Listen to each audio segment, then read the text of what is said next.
ಶ್ರೀಗುರುಭ್ಯೋ ನಮಃ. ಹರಿ ಓಂ.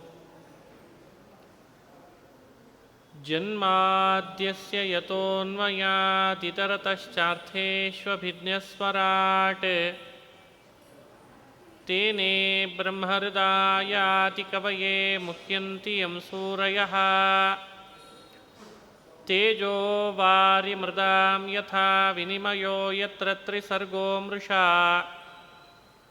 ಧಾಮ್ನಾ ಸ್ವೇನ ಸದಾ ನಿರಸ್ತಕುಹಕಂ ಸತ್ಯಂ ಪರಂ ಧೀಮಹಿ. ಸೃಷ್ಟಿಸ್ಥಿತ್ಯಪ್ಯಯೇಹ ನಿಯತಿರಿಷಿತಮೋ ಬಂಧಮೋಕ್ಷಾಶ್ಚ ಯಸ್ಮಾತ್. ಅಸ್ಯ ಶ್ರೀ ಬ್ರಹ್ಮರುದ್ರ ಪ್ರಭೃತಿಸುರನರದ್ವೀಷಶತ್ರುತ್ಮಕಸ್ಯ ವಿಷ್ಣೋರ್ವ್ಯಸ್ತಾಃ ಸಮಸ್ತಾಃ ಸಕಲಗುಣನಿಧಿಃ ಸರ್ವದೋಷವ್ಯಪೇತಃ. ಪೂರ್ಣಾನಂದೋ ವ್ಯಯೋ ಯೋ ಗುರುರಪಿ ಪರಮಃ ಚಿಂತಯೇತಂ ಮಹಾಂತಂ. ನಾರಾಯಣಂ ನಮಸ್ಕೃತ್ಯ ನರಂ ಚೈವ ನರೋತ್ತಮಂ. ದೇವೀಂ ಸರಸ್ವತೀಂ ವ್ಯಾಸಂ ತತೋ ಜಯಮುದೀರಯೇತ್. ಅಭ್ರಮಂ ಭಂಗರಹಿತಂ ಅಜಡಂ ವಿಮಲಂ ಸದಾ. ಆನಂದತೀರ್ಥಮತುಳಂ ಭಜೆ ತಾಪತ್ರಯಾಪಹಂ. ಮೂಕೋಪಿ ಯತ್ಪ್ರಸಾದೇನ ಮುಕುಂದಶಯನಾಯತೆ. ರಾಜರಾಜಾಯತೆ ರಿಕ್ತೋ ರಾಘವೇಂದ್ರಂ ತಮಾಶ್ರಯೇ. ಆಪಾದಮೌಲಿಪರ್ಯಂತಂ ಗುರುಣಾಮಾಕೃತಿಂ ಸ್ಮರೇತ್. ತೇನ ವಿಘ್ನಾಃ ಪ್ರಣಶ್ಯಂತಿ ಸಿದ್ಧ್ಯಂತಿ ಚ ಮನೋರಥಾಃ. ಶ್ರೀ ಹರಿವಾಯು ಗುರುಗಳ ಚರಣಾರವಿಂದಗಳಲ್ಲಿ ಭಕ್ತಿಪೂರ್ವಕ ಪ್ರಣಾಮಗಳನ್ನು ಅರ್ಪಿಸಿ ಶ್ರೀಮದ್ ಭಾಗವತ ಮಹಾಪುರಾಣದ ಚತುರ್ಥ ಸ್ಕಂದದಲ್ಲಿ ನಿನ್ನೆ ಚಿಂತನೆ ಮಾಡುವಾಗ ಪೃಥುಚಕ್ರವರ್ತಿಯ ಚರಿತ್ರೆಯಲ್ಲಿ ಆತ್ಮಪ್ರಶಂಸಾ ವರ್ಜನ ಅಂತ. ಪೃಥುಚಕ್ರವರ್ತಿ ವಂದಿ ಮಾಗಧರಿಗೆ ಹೇಳ್ತಾನೆ, ಆತ್ಮಪ್ರಶಂಸೆಯನ್ನು ಮಾಡ್ತಕ್ಕದ್ದಲ್ಲ. ಸ್ತೋತ್ರ ಅದು ಭಗವಂತನ ಬಗ್ಗೆ ಆಗಲಿ. ಸ್ತೋತ್ರ ಅಂತಂದರೆ ಗುಣಚಿಂತನೆ ಇರಬೇಕು. ಗುಣಗಳೆಲ್ಲ ಇರೋದು ಪರಮಾತ್ಮನಲ್ಲಿ ಹೊರತು ಜೀವರಲ್ಲಿ ಅಲ್ಲ. ಅವನ ಅಧೀನವಾಗಿ ಜೀವರಲ್ಲಿಯೂ ಒಂದಿಷ್ಟು ಗುಣಗಳು ಬಂದಿರ್ತಾವಷ್ಟೇ. ಹಾಗಾಗಿ ಸ್ತೋತ್ರ ಏನಿದ್ರೂ ಭಗವಂತನ ಬಗ್ಗೆ ನಡೀಲಿ ಅಂತ ಆ ರೀತಿ ಪೃಥುಚಕ್ರವರ್ತಿ ಅವತ್ತು ಉಪದೇಶ ಮಾಡಿದ. ಈ ಸಂದರ್ಭವನ್ನು ನಿನ್ನೆ ನೋಡ್ತಾ ಬಂದಿದ್ದೇವೆ. ಇದರಂತೆ ಪೃಥುಚಕ್ರವರ್ತಿ ರಾಷ್ಟ್ರೋತ್ಥಾನ ಮಾಡಿದಂಥ ಮಹಾನುಭಾವ. ಯಜ್ಞ ಇಲ್ಲ, ಯಾಗ ಇಲ್ಲ, ವೇದಾಧ್ಯಯನಗಳಿಲ್ಲ, ಧರ್ಮ ಪೂರ್ಣ ನಾಶ ಮಾಡಿ ಹೋಗಿದ್ದಂತೆ ವೇನ. ವೇನನ ಶಾಸನವೇ ಹಾಗಿತ್ತು. ಎಲ್ಲೂ ಕೂಡ ಯಾವ ಧರ್ಮಕರ್ಮಗಳು ನಡೆಯೋ ಹಾಗಿಲ್ಲ. ಏನೇ ನಡೆಸೋದಾದರೂ ನನಗೆ ನಡೆಸ್ರಿ ಅಂತಿದ್ದಂತೆ. ಇಷ್ಟು ದುಷ್ಟಶಾಸನ ವೇನಂದಿತ್ತು ಅಂತ ಉಲ್ಲೇಖ ಮಾಡ್ತಾರೆ. ಹಾಗಾಗಿ ಅವನ ಆಡಳಿತ ನಡೆಸಿ ಕೆಲವೇ ದಿನಗಳಲ್ಲಿ ಪೃಥು ಬಂದಾಗ ಇನ್ನೂ ವೇನನ ಪ್ರಭಾವ ಉಳ್ಕೊಂಡಿತ್ತಂತೆ. ಒಬ್ಬ ವ್ಯಕ್ತಿ ದುರಾಡಳಿತ ನಡೆಸಿ ಹೋದ ಅಂದರೆ ಅದನ್ನು ಸರಿಪಡಿಸೋದು ಅಷ್ಟು ಸುಲಭ ಸಾಧ್ಯ ಅಲ್ಲ. ಇವತ್ತು ನಮ್ಮ ದೇಶವೂ ಸರಿನೇ, ಉಳಿದ ದೇಶಗಳು ಸರಿನೇ. ಅದನ್ನು ಮತ್ತೆ ಸಿಸ್ಟಮ್ ಸರಿಪಡಿಸ್ಬೇಕಾದ್ರೆ ಎಷ್ಟು ಕಷ್ಟ ಇದೆ. ಅದು ಅವತ್ತು ನಡೆದಿತ್ತು ಅಂತ ಉಲ್ಲೇಖಿಸ್ತದೆ ಭಾಗವತ. ಬಹಳ ಕಷ್ಟ ಇತ್ತು. ಆ ಸಮಯದಲ್ಲಿ ಪೃಥುಚಕ್ರವರ್ತಿ ಬಂದ ಅಂದರೆ ಪೃಥುವಿನ ಬಗ್ಗೆ ಭಾಗವತ ಉಲ್ಲೇಖ ಮಾಡ್ತದೆ. ಅವನು ಸಾಧಾರಣ ಅಂತ ಭಾವಿಸಬೇಡಿ. ಇದು ಭಗವಂತನ ವಿಶೇಷ ಸನ್ನಿಧಾನದಿಂದ ಮಾತ್ರ ಸಾಧ್ಯ. ಅಷ್ಟು ಕೆಲಸ ಬಾಕಿ ಇತ್ತು, ನಡಿಲೇಬೇಕಾಗಿತ್ತು. ಅದನ್ನು ಮಾಡಿದ ಪೃಥು. ಯಜ್ಞ ಮಾಡಿಸ್ತಾನೆ, ದೇವಸ್ಥಾನಗಳ ಬಾಗಿಲು ತೆಗೆಸ್ತಾನೆ, ವೇದಗಳ ಅಧ್ಯಯನ ಮಾಡ್ರಿ ಅಂತ ಹೇಳ್ತಾನೆ, ಕೃಷಿ ಮಾಡ್ರಿ, ಧಾನ್ಯಗಳು ಬೇಕು, ಇಲ್ಲದೇ ಇದ್ದರೆ ಬರಗಾಲ ಬರ್ತದೆ, ದವಸ ಧಾನ್ಯಗಳಿಲ್ಲದೆ ಇದ್ದರೆ ಆಹಾರ ಯಾರಿಗೂ ಒದಗಲ್ಲ ಅಂಥೇಳಿ ಕೃಷಿ ಮಾಡಲಿಕ್ಕೆ ಅಂತ ಹೇಳ್ತಾನೆ. ಎಷ್ಟು ಬೀಜ ಬಿತ್ತಿದ್ರೂ ಕೂಡ ಭೂಮಿ ತಾನೇ ನುಂಗಿ ನುಂಗಿ ಹಾಕ್ತಾ ಇದೆ ಅಂತ. ಇದು ಪೃಥುಚಕ್ರವರ್ತಿಯ ಮನಸ್ಸಿನಲ್ಲಿ ಬೇಸರ ಮೂಡಿಸ್ತು. ಎಷ್ಟೆಲ್ಲ ವ್ಯವಸ್ಥೆ ಮಾಡಿದರೂ ಕೂಡ ಭೂಮಿಯಲ್ಲಿ ಹೀಗೆ ನಡಿಲಿಕ್ಕೆ ಏನು ಕಾರಣ, ಇದಕ್ಕೇನಾದರೂ ಒಂದು ಉಪಾಯ ಹುಡುಕಬೇಕಲ್ಲ ಅಂತಂದ. ಆಗ ಪೃಥ್ವಿಯ ಮೇಲೆ ಅಂದರೆ ಭೂಮಿಯ ಮೇಲೆ ಮುನಿಸ್ಕೊಂಡ. ಭೂಮಿಗೆ ಏನಾದರೂ ಒಂದು ದಂಡ ಹಾಕಬೇಕು, ಇಲ್ಲದೇ ಇದ್ದರೆ ಇವಳು ಮಾತು ಕೇಳಲ್ಲ ಅಂತ ಭೂಮಿಯನ್ನು ಅಟ್ಟಿಸ್ಕೊಂಡು ಹೊರಟನಂತೆ. ನೀನು ಬೀಜ ಬಿತ್ತಿದರೆ ಧಾನ್ಯ ಕೊಡ್ತೀಯೋ ಇಲ್ಲೋ, ಏನು ಕಾರಣ, ಏನಾಗಿದೆ ಅಂತ ಹೀಗೆ ಮಾಡ್ತಾ ಇದ್ದಿ ಅಂತ. ನೋಡ್ರಿ, ಹಾಗಿರಬೇಡ ಪೃಥು. ಆಗ ಅವಳು ಹೇಳ್ತಾಳೆ ಭೂಮಿ, ಹೌದು ಸರಿ ಕೊಡಬೇಕು, ಆದರೆ ಎಲ್ಲ ನಿಮ್ಮ ಅಪ್ಪ ಮಾಡಿಟ್ಟ ಹಣೆ ಬಾರ ಅಂತಂದ್ಲಂತ. ಯಜ್ಞ ನಿಲ್ಲಿಸಿದ, ಯಾಗ ನಿಲ್ಲಿಸಿದ, ವೇದ ಮಂತ್ರಗಳ ಘೋಷಣೆಯನ್ನು ನಿಲ್ಲಿಸಿದ, ಮೋಡಗಳು ಆಕಾಶದಲ್ಲಿ ಬಾರದಂತೆ ಬರಿದಾಗಿ ಮಾಡಿಬಿಟ್ಟ. ಮೋಡಗಳು ಬರಬೇಕಾದ್ರೆ ಯಜ್ಞ ಯಾಗಾದಿಗಳ ಹೋಮದಿಂದ ತಾನೇ ಬರಬೇಕು. ಹಾಗಾಗಿ ಇದೆಲ್ಲ ಮಾಡಿದ್ದು ಆತ ಅಂತಂದರು.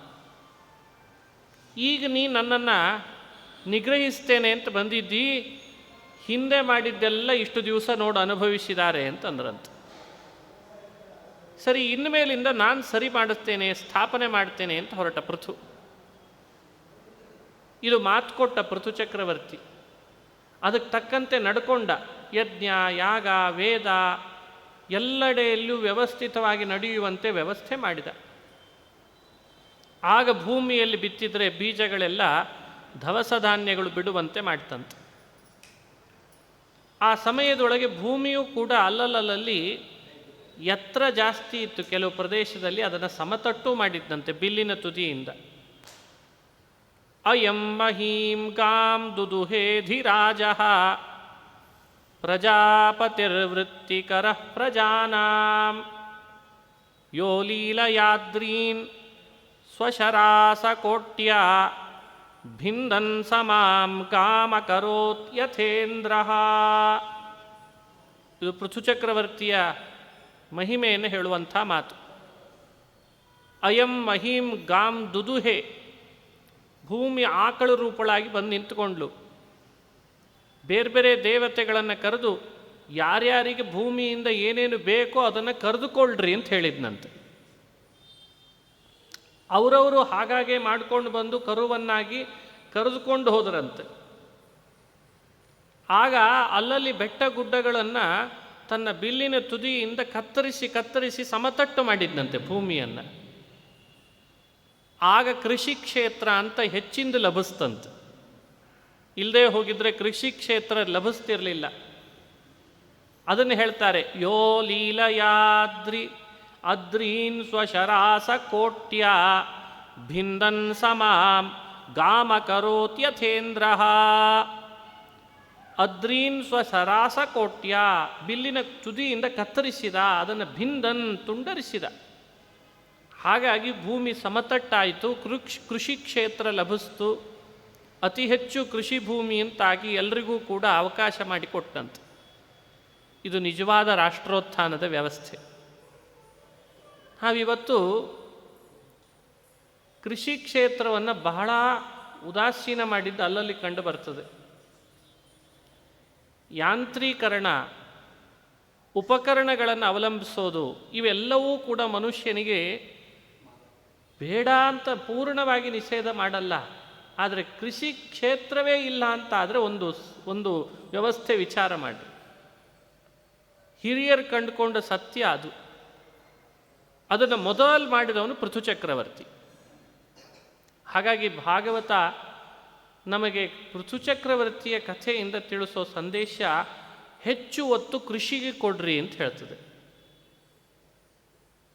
ಕೃಷಿಗೆ ಕೊಡೋದ್ರಿಂದ ಭೂಮಿ ಪ್ರೀತಳಾಗ್ತಾಳೆ. ಅವಳಂಥ ತಾಯಿ ಮತ್ತೊಬ್ಬರಿಲ್ಲ ನಮಗೆಲ್ಲ. ಅವಳು ಆಕಳಿದ್ದಂತೆ. ಆಕಳ ಹಾಲು ಮಾತ್ರ ಕರೆದ್ರೆ ಭೂಮಿ ಅನ್ನೋ ಆಕಳ ಎಲ್ಲವನ್ನೂ ಕರೆದು ಕೊಡ್ತಾಳಂತೆ. ಅಂಥ ಶಕ್ತಿ ಭೂಮಿಗಿದೆ ಅಂತ ತೋರಿಸಿಕೊಟ್ಟ. ವಿಸ್ಫೂರ್ಜಯನ್ನಾಜಗವಂ ಧನುಸ್ವಯಂ ಯದಾಚರಕ್ಷ್ಮಾಮವಿಷಹ್ಯ ಆಜೌ ಅಂತ ಅದನ್ನು ವರ್ಣನೆ ಮಾಡ್ತಾರೆ. ಭೂಮಿ ತಾಯಿಯಂತೆ ಎಲ್ಲವನ್ನೂ ಕರೆದುಕೊಡ್ಲಿಕ್ಕೆ ಸಮರ್ಥಳು ಅನ್ನೋದನ್ನು ಜಗತ್ತಿಗೆ ತೋರಿಸಿದ ಮಹಾನುಭಾವನೆ ಪೃಥುಚಕ್ರವರ್ತಿ ಅಂತ. ನಾವಿವತ್ತು ಅಂಥ ಭೂಮಿಯ ಮೇಲೆ ಆಕ್ರಮಣ ಮಾಡಲಿಕ್ಕೆ ಪ್ರಾರಂಭ ಮಾಡಿದ್ದೇವೆ. ವಿಪರ್ಯಾಸ. ನಾನು ನಿನಗೆಲ್ಲ ಕೊಡ್ತೇನೆ ಅಂತ ಅವಳು ಹೇಳ್ತಾಳೆ, ನೀನೇನು ಕೊಡೋದು ಬೇಡ ಅಂತ ನಾವು ಹೇಳ್ತೀವಿ. ಇದು ದುರಂತ. ನಿನಗೆ ಆಹಾರ ಕೊಡ್ತೇನೆ, ಮಲಗಲಿಕ್ಕೆ ಅವಕಾಶ ಮಾಡಿ ಕೊಡ್ತೇನೆ ಅಂತ ಅದು ಹೇಳ್ತದೆ. ಇಲ್ಲ ಇಲ್ಲ ನನಗೇನು ಬೇಡ ಅಂತೀವಿ ನಾವು. ಇದು ವಿಪರ್ಯಾಸ ಅಂತದೆ. ವಿದುರನೇ ಕೇಳ್ದ, ಹೇಗೆಲ್ಲ ಅವನು ಆ ಒಂದೊಂದು ಅವರವರಿಗೆ ಬೇಕಾದಂಥ ವಸ್ತುಗಳನ್ನು ಕರೆದುಕೊಂಡ. ಅದನ್ನೆಲ್ಲ ವಿಸ್ತಾರವಾಗಿ ಹೇಳ್ರಿ ಎಂದಿದ್ದಕ್ಕೆ ಒಂದು ಅಧ್ಯಾಯದಲ್ಲಿ ವಿಸ್ತಾರವಾಗಿ ಹೇಳ್ತಾರೆ. ಆಕಳುಗಳಿಂದ ಏನೆಲ್ಲ ಕರೆದಿದ್ದಾನೆ, ಯಾರ್ಯಾರನ್ನೆಲ್ಲ ಮಾಡಿಕೊಂಡಿದ್ದಾನೆ ಕರುವನ್ನಾಗಿ ಅಂತ. ಸ್ವತಃ ಭೂಮಿದೇವಿ ಪೃಥುಚಕ್ರವರ್ತಿಯನ್ನು ಸ್ತೋತ್ರ ಮಾಡಿದ್ದನ್ನು ಕೂಡ ವರ್ಣನೆ ಮಾಡ್ತದೆ. ಅದನ್ನು ವರ್ಣಿಸಿ ಆಮೇಲೆ ದೇವತೆಗಳು ಕೆಳಗಿಳಿದು ಬಂದ್ರಂತೆ. ಕರುವನ್ನಾಗಿ ಮಾಡಿಕೊಳ್ಳಿ, ಏನು ಬೇಕಾದರೂ ಒಬ್ಬೊಬ್ಬರು ಕರೆದುಕೊಳ್ಳ್ರಿ ಅಂತ ಅದನ್ನು ಅವಳೇ ಆದೇಶ ಮಾಡಿದ್ಲಂತೆ. ಅದನ್ನು ಒಂದು ಅಧ್ಯಾಯದಲ್ಲಿ ವಿಸ್ತಾರ ಮಾಡಿ ಹೇಳ್ತಾರೆ. ವತ್ಸಂ ಕೃತ್ವಾ ಮನುಂ ಪಾಣೋ ಅದುಹತ್ ಸಕಲೌಷಧೀ ತತೋಪರೇ ಯಥಾ ಕಾಮಂ ದದುಹು ಪೃಥುಭಾವವಿತ್. ವತ್ಸಂ ಕೃತ್ವಾ ಮನುಂ ಪಾಣೋ, ಮನುವನ್ನು ಕರುವನ್ನಾಗಿ ಮಾಡಿಕೊಂಡು ಸಕಲೌಷಧೀ ಅದುಹತ್, ಔಷಧಿಗಳನ್ನೆಲ್ಲ ಭೂಮಿಯಿಂದ ಕರೆಯುವಂತೆ ಮಾಡಿದರು. ಋಷಿಗಳೆಲ್ಲ ಬೃಹಸ್ಪತಿಯನ್ನು ಕರುವನ್ನಾಗಿ ಮಾಡಿಕೊಂಡು ಛಂದೋಮಯಂ ಶುಚಿಪಯ, ವೇದಮಯವಾದ ಹಾಲನ್ನು ಕರೆದುಕೊಂಡ್ರು. ದೇವತೆಗಳು ಇಂದ್ರನನ್ನು ಕರುವನ್ನಾಗಿ ಮಾಡಿಕೊಂಡು ಬಂಗಾರದ ಪಾತ್ರೆಯನ್ನಿಟ್ಕೊಂಡು ವೀರ್ಯ, ಓಜಸ್ಸು, ಬಲ ಇವುಗಳನ್ನು ಹಾಲನ್ನಾಗಿ ಕರೆದುಕೊಂಡ್ರು. ಭೂಮಿ ಇದನ್ನು ನೀನು ಕೊಡು ಅಂತ. ದೈತೇಯ ದಾನವಾವತ್ಸಂ ಪ್ರಹ್ಲಾದಂ ಅಸುರರ್ಷಭಂ, ದೈತ್ಯರು ದಾನವರು ಪ್ರಹ್ಲಾದನನ್ನು ಕರುವನ್ನಾಗಿ ಮಾಡಿಕೊಂಡು ಭೂಮಿಯನ್ನು ಆಕಳಿನಿಂದ ಸುರಾಸವಂ, ಸುರಾಸವ ಅಂತ ಒಂದು ದ್ರವ ಪದಾರ್ಥ, ಅದನ್ನು ಅವರ ಹಾಲಿನಂತೆ ಭೂಮಿಯಿಂದಲೇ ಕರೆದುಕೊಂಡ್ರಂತೆ. ಗಂಧರ್ವರು, ಅಪ್ಸರಸರು ಅವರೂ ಕೂಡ ಪದ್ಮಮಯವಾದ ಪಾತ್ರೆಯಲ್ಲಿ ವಿಶ್ವಾವಸು ಅಂತ ಒಬ್ಬ ಗಂಧರ್ವ, ಅವನನ್ನು ಕರುವನ್ನಾಗಿ ಮಾಡಿಕೊಂಡು ಮಧುವನ್ನು ಅವರು ಗಾಂಧರ್ವಂ ಮಧು ಸೌಭಗಂ, ಗಂಧರ್ವರಿಗೆ ಸಂಬಂಧಪಟ್ಟ ಒಂದು ಮಧುರಸ ಅಂತಿದೆ ಅಂತೆ, ಅದನ್ನು ಭೂಮಿಯಿಂದ ಅವರು ಕರೆದುಕೊಂಡ್ರು ಹಾಲಿನಂತೆ.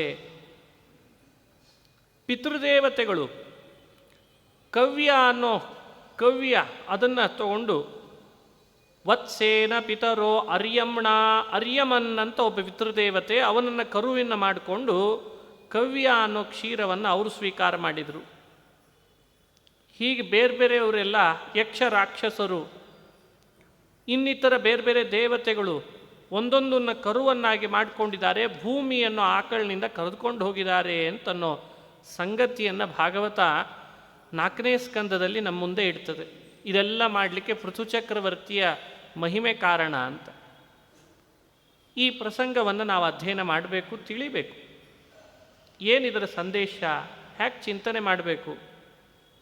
ಒಂದೆಡೆ ಪೃಥುಚಕ್ರವರ್ತಿಯ ಮಹಿಮೆ, ಅವನ ಆಳ್ವಿಕೆಯಿಂದ ಇಂತಿಷ್ಟು ಮಾಡಿದ್ರಿಂದ ಈ ಭೂಮಿಗೆ ಪೃಥ್ವಿ ಅಂತ ಹೆಸರು ಬಂತಂತೆ. ನಾವು ತಿಳ್ಕೊಳ್ಬೇಕು, ನಾವು ಒಬ್ಬ ಪೃಥುಚಕ್ರವರ್ತಿ ಇದ್ದಂತೆ. ನಾವು ಇಲ್ಲದೇ ಇದ್ದದ್ದನ್ನು ಸೃಷ್ಟಿ ಮಾಡಲಿಕ್ಕೆ ಹೋಗೋದಲ್ಲ, ಎಲ್ಲಿ ಏನು ದೇವರು ಅಂತ ಒದಗಿಸಿರ್ತಾನೆ ಅಲ್ಲಿ ಕರೆಯೋ ಪ್ರಯತ್ನ ಮಾಡಬೇಕಂತ.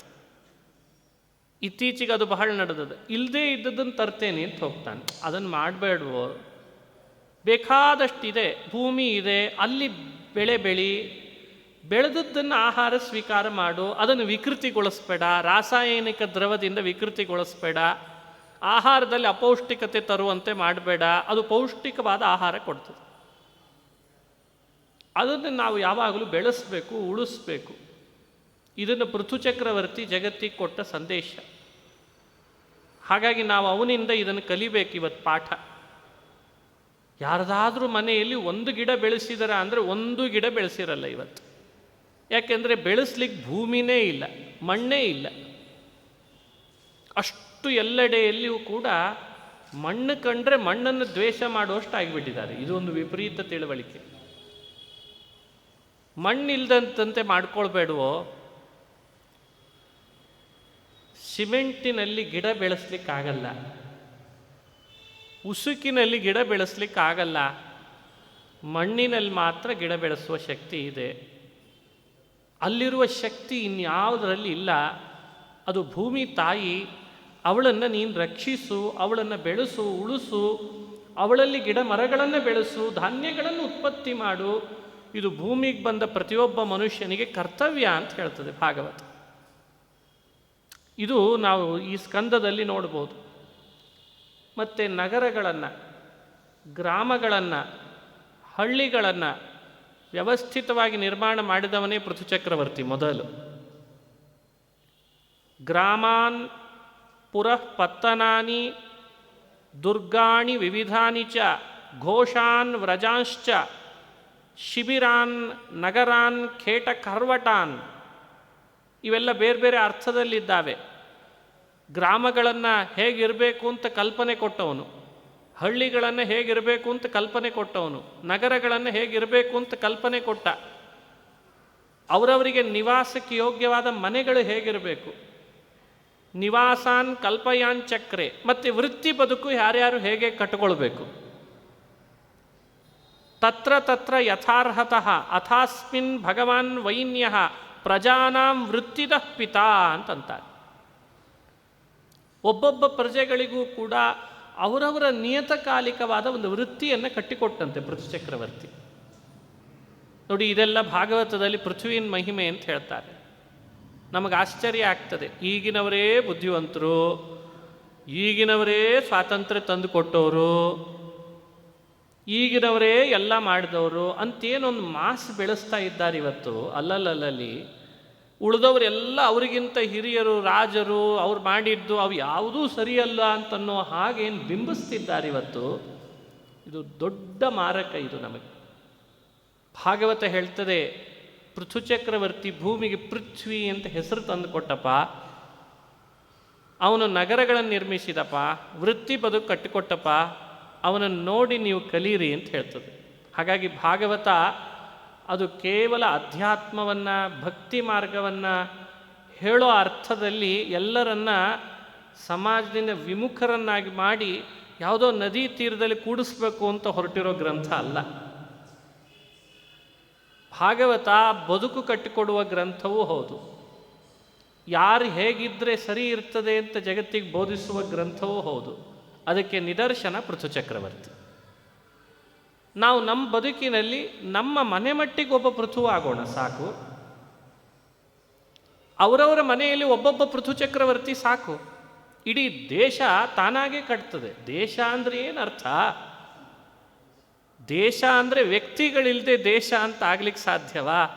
ದೇಶದ ಹೆಸರಿನಲ್ಲಿ ಮಾಡುವ ರಾಜಕೀಯಕ್ಕಿಂತ ಆ ವ್ಯಕ್ತಿಯ ಪ್ರತಿಯೊಬ್ಬನ ಏಳಿಗೆ ಬೇಯಿಸಿದರೆ ನಿಜವಾಗ್ಲೂ ಅರ್ಥ ಇರ್ತದೆ. ಇಲ್ಲದೇ ಇದ್ದರೆ ಅದಕ್ಕೊಂದು ಅರ್ಥ ಏನಿದೆ? ಅದಕ್ಕೆ ಹೇಳ್ತಾರೆ, ಅಥಾಸ್ಮಿನ್ ಭಗವಾನ್ ವೈನ್ಯಃ ಪ್ರಜಾನಾಂ ವೃತ್ತಿದಃ ಪಿತಾ. ದೇಶ ಕಾಯುವವನಿಗೆ ಬಹುದೊಡ್ಡ ಜವಾಬ್ದಾರಿ ಏನು ಅಂದರೆ 80% ಪ್ರಜೆಗಳಿಗಾದರೂ ವೃತ್ತಿ ಕಟ್ಟಿಕೊಡ್ಬೇಕಂತವನು. ಇನ್ನೊಂದು 20% ವಯಸ್ಸಿನಿಂದ ಹೆಚ್ಚು ಕಡಿಮೆ ಅಂತರ ಇರ್ತದಾದ್ದರಿಂದ ವೃತ್ತಿ ಕಟ್ಟಿಕೊಡೋದು ಕಷ್ಟ. 80% ಆದರೂ ಅವರವರಿಗೆ ಆದಂಥ ಒಂದು ವೃತ್ತಿ ಬದುಕು ಕಟ್ಟಿಕೊಟ್ಟಿರ್ಬೇಕಂತ, ಅದು ಅವನ ಜವಾಬ್ದಾರಿ. ಅದಕ್ಕೆ ವೃತ್ತಿದ ಪಿತಾ ಅಂತ ಕರೀತಾರೆ. ವೃತ್ತಿ ತಂದು ಕೊಡದೇನೆ ಅಲ್ಲಲ್ಲಿ ರಾಷ್ಟ್ರ ಮಟ್ಟದಲ್ಲಿ, ರಾಜ್ಯ ಮಟ್ಟದಲ್ಲಿ ಕಾರ್ಯವೇ ಇಲ್ಲದಂತಾಗಿಬಿಟ್ರೆ, ಕೆಲಸವೇ ಇಲ್ಲದಂತೆ ಆಗಿಬಿಟ್ರೆ, ಯಾರಿಗೂ ಕೂಡ ವೃತ್ತಿ ಬದುಕಿಲ್ಲ ಅಂತಾದರೆ ರಾಷ್ಟ್ರಕ್ಕೆ ಕ್ಷೋಭೆ ಬಂದಿದೆ ಅಂತ ಅರ್ಥ. ಹಾಗಾಗಿ ಇವತ್ತು ನಾವು ನೋಡ್ತೇವಲ್ಲ, ಎಂಪ್ಲಾಯ್ಮೆಂಟ್ಸ್ ವ್ಯವಸ್ಥೆ ಅನ್ನೋದು ಬಹಳ ಅದ್ಭುತವಾದದ್ದು. ಅದು ಅಲ್ಲಿಂದ ಬರಬೇಕು, ಆಡಳಿತ ವ್ಯವಸ್ಥೆಯಿಂದ ಮಾಡಬೇಕಾದದ್ದು. ಅದನ್ನು ಬಹಳ ಬುದ್ಧಿವಂತಿಕೆಯಿಂದ ನಿಭಾಯಿಸಬೇಕು. ಅದನ್ನು ಪೃಥುಚಕ್ರವರ್ತಿ ಮಾಡಿದ್ದ ಅಂತ ಹೇಳ್ತದೆ. ಹಾಗಾಗಿ ಚೂರ್ಣಯನ್ ಸ್ವಧನುಷ್ಕೋಟ್ಯ ಗಿರಿಕೂಟಾನಿ ರಾಜರಾಟ್ ಭೂಮಂಡಲಮಿದಂ ವೈನ್ಯ ಪ್ರಾಯಶ್ಚಕ್ರೇ ಸಮಂ ವಿಭು. ಪೃಥು ಸ್ವಯಂಭೂ ಮನ್ವಂತರದ ಕಾಲದಲ್ಲಿದ್ದವ. ಇಲ್ಲಿ ಗಿರಿಕೋಟ್ಯ ಬೆಟ್ಟ ಗುಡ್ಡಗಳೆಲ್ಲ ವಿಚಿತ್ರವಾಗಿ ಬೆಳವಣಿಗೆ ಪಡ್ಕೊಂಡು ನಿಂತುಬಿಟ್ಟಿತ್ತು. ಹೀಗಾದರೆ ಪ್ರಜೆಗಳಿಗೆ ವೃತ್ತಿ ಕಟ್ಕೊಡ್ಲಿಕ್ಕಾಗಲ್ಲ. ಅದಕ್ಕೆ ಸ್ವಧನುಷ್ಕೋಟ್ಯ ಗಿರಿಕೂಟಾನಿ ರಾಟ್ ಧನುಷ್ಕೋಟ್ಯ ಭೂಮಿಯನ್ನು ಸಮತಟ್ಟು ಮಾಡಿದ ಹೊರತು ಈ ಪ್ರಜೆಗಳಿಗೆ ವೃತ್ತಿ ಕಟ್ಕೊಡ್ಲಿಕ್ಕಾಗಲ್ಲ ಅಂತ ತುಂಡರಿಸಿ ಎಲ್ಲರಿಗೆ ಬೇಕಾದದ್ದನ್ನು ಹಂಚಿಕೊಟ್ಟಂತೆ. ನೀನಿಷ್ಟು ಭೂಮಿ ಇಲ್ಲಿ ಕೃಷಿ ಮಾಡಬೇಕು, ನೀನಿಷ್ಟು ಭೂಮಿ ನೀನು ಕೃಷಿ ಮಾಡಬೇಕು, ಹಿಂಗೆ ಹಂಚಿಕೊಟ್ಟನಂತೆ. ಇದು ದೇಶಕ್ಕೆ ಸಂಬಂಧಪಟ್ಟ ವಿಷಯ ಅಲ್ಲ ಅಂತದೆ ಭಾಗವತ.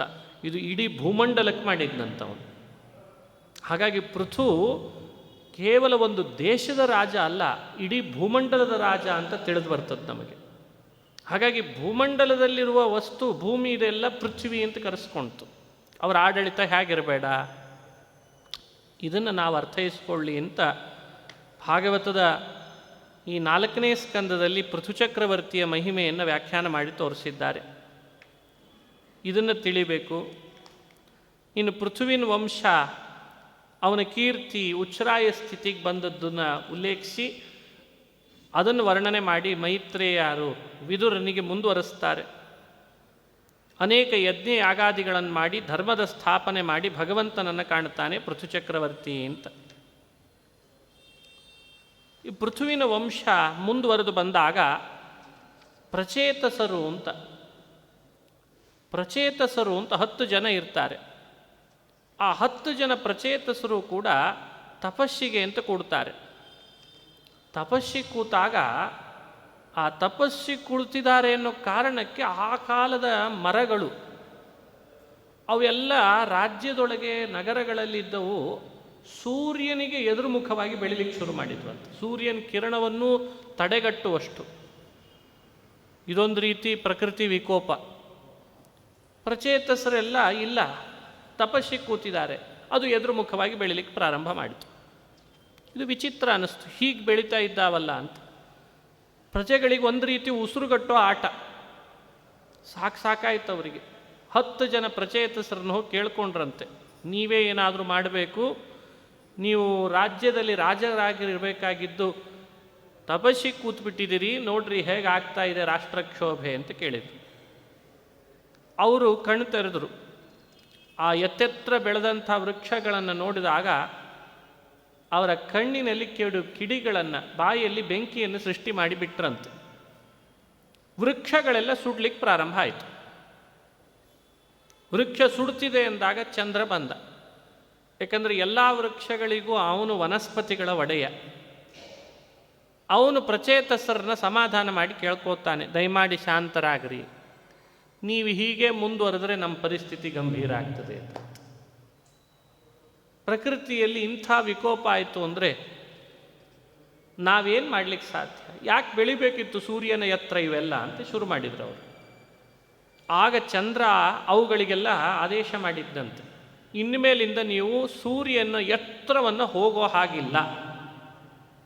ಆಗಲಿದ್ದ ಎಲ್ಲ ಗಿಡಮರಗಳು ಕೂಡ ಎಷ್ಟೋ ಅಷ್ಟೇ ಆಗುವಂತೆ ಮಾಡಿದ್ದಂತೆ.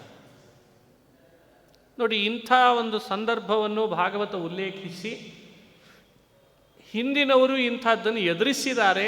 ಯಾವುದರಿಂದ ಅಂದರೆ ತಪಶ್ಶಕ್ತಿಯಿಂದ ಅಂತ ಹೇಳ್ತದೆ. ಇವತ್ತು ಪ್ರಚೇತಸರ ತಪಸ್ಸನ್ನು ನಾವು ನೆನಪಿಸ್ಕೊಳ್ಳೋ ಅರ್ಥ ನಮ್ಮ ಬದುಕಿನಲ್ಲಿಯೂ ಕೂಡ ಪ್ರಕೃತಿಯಲ್ಲಿ ಬರುವ ಮಾರಕ ವ್ಯವಸ್ಥೆಗಳನ್ನು ನಮ್ಮ ತಪಸ್ಸಿನಿಂದ ಗೆಲ್ಲೋದು ಅಂತ ಒಂದು ಆಗಬೇಕು. ಆವಾಗ ಎಲ್ಲವನ್ನೂ ಸರ್ಕಾರದ ಅಧೀನವೇ ಆಗಬೇಕು, ಎಲ್ಲವೂ ಮೆಡಿಕಲ್ ಸೈನ್ಸ್ನಿಂದಲೇ ಆಗಬೇಕು ಅಂದರೆ ಸ್ವಲ್ಪ ಯೋಚನೆ ಮಾಡಬೇಕಲ್ಲ ಮನುಷ್ಯ. ಯಾವುದು ಯಾವುದರಿಂದ ಆಗಬೇಕೋ ಅದು ಅದರಿಂದ ಆಗಲಿ ಅಂತ ನಿರೀಕ್ಷೆ ಇದೆ ಪರಮಾತ್ಮನಿಗೆ.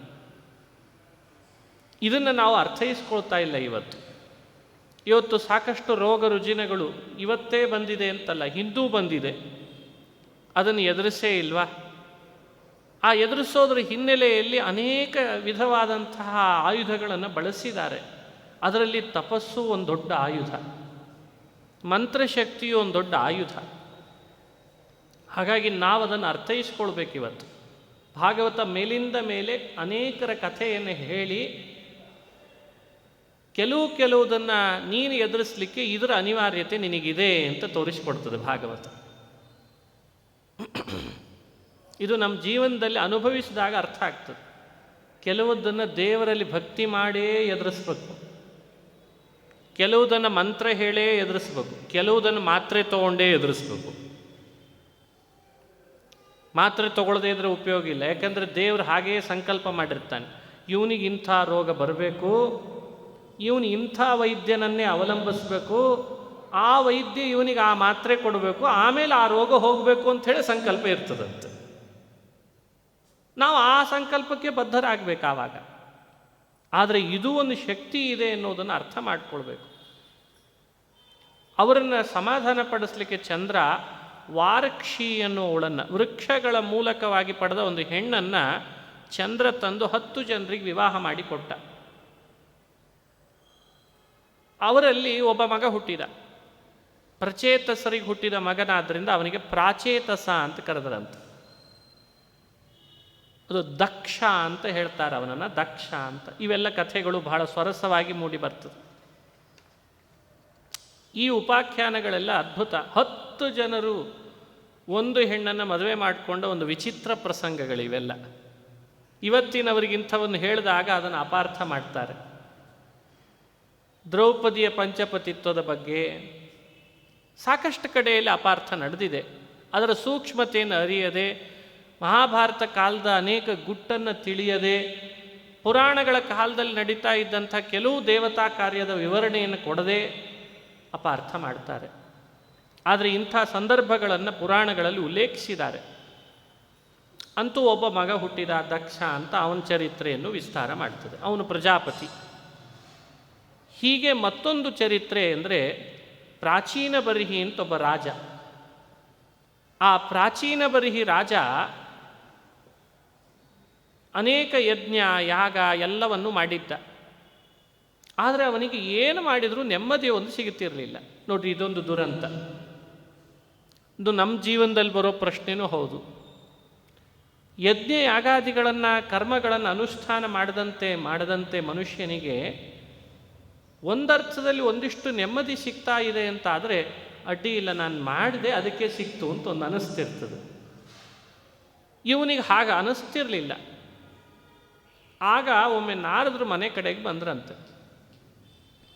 ಅವರನ್ನು ಸತ್ಕರಿಸಿ ಪಾದ ಪ್ರಕ್ಷಾಲನೆ ಮಾಡಿ ಸ್ವಾಗತ ಮಾಡಿದ.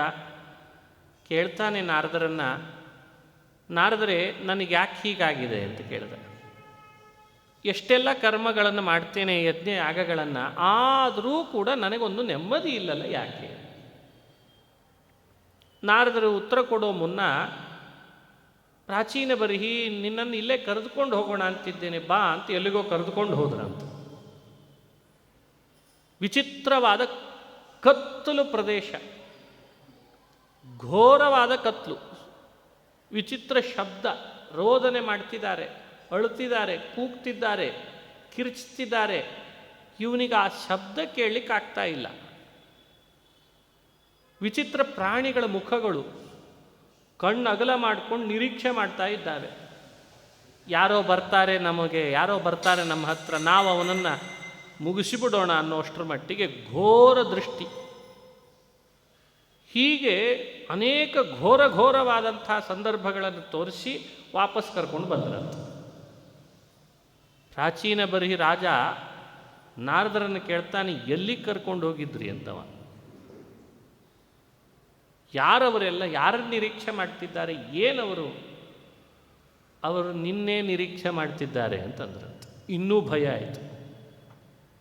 ಅರೆ, ನಾನು ಎಷ್ಟೆಲ್ಲ ಮಾಡಿದ್ದೇನೆ, ನನ್ನೇ ನಿರೀಕ್ಷೆ ಮಾಡ್ತಾರೆ ಅಂತೀರಿ, ಎಲ್ಲಿ ನರಕಕ್ಕೆ ಅಂದ್ರಂತ. ನರಕ ದರ್ಶನ ಮಾಡಿಸಿದ್ದಾರೆ.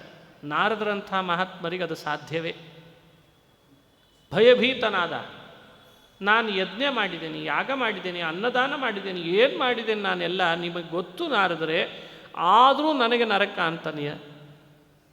ಏನು ಹೀಗಂದರೆ ನೀವು ಮಾಡೋ ಮಾತು, ನೀವು ಆಡೋ ಮಾತಿನ ಅಭಿಪ್ರಾಯ ಏನು ಅಂತ ಕೇಳ್ದ.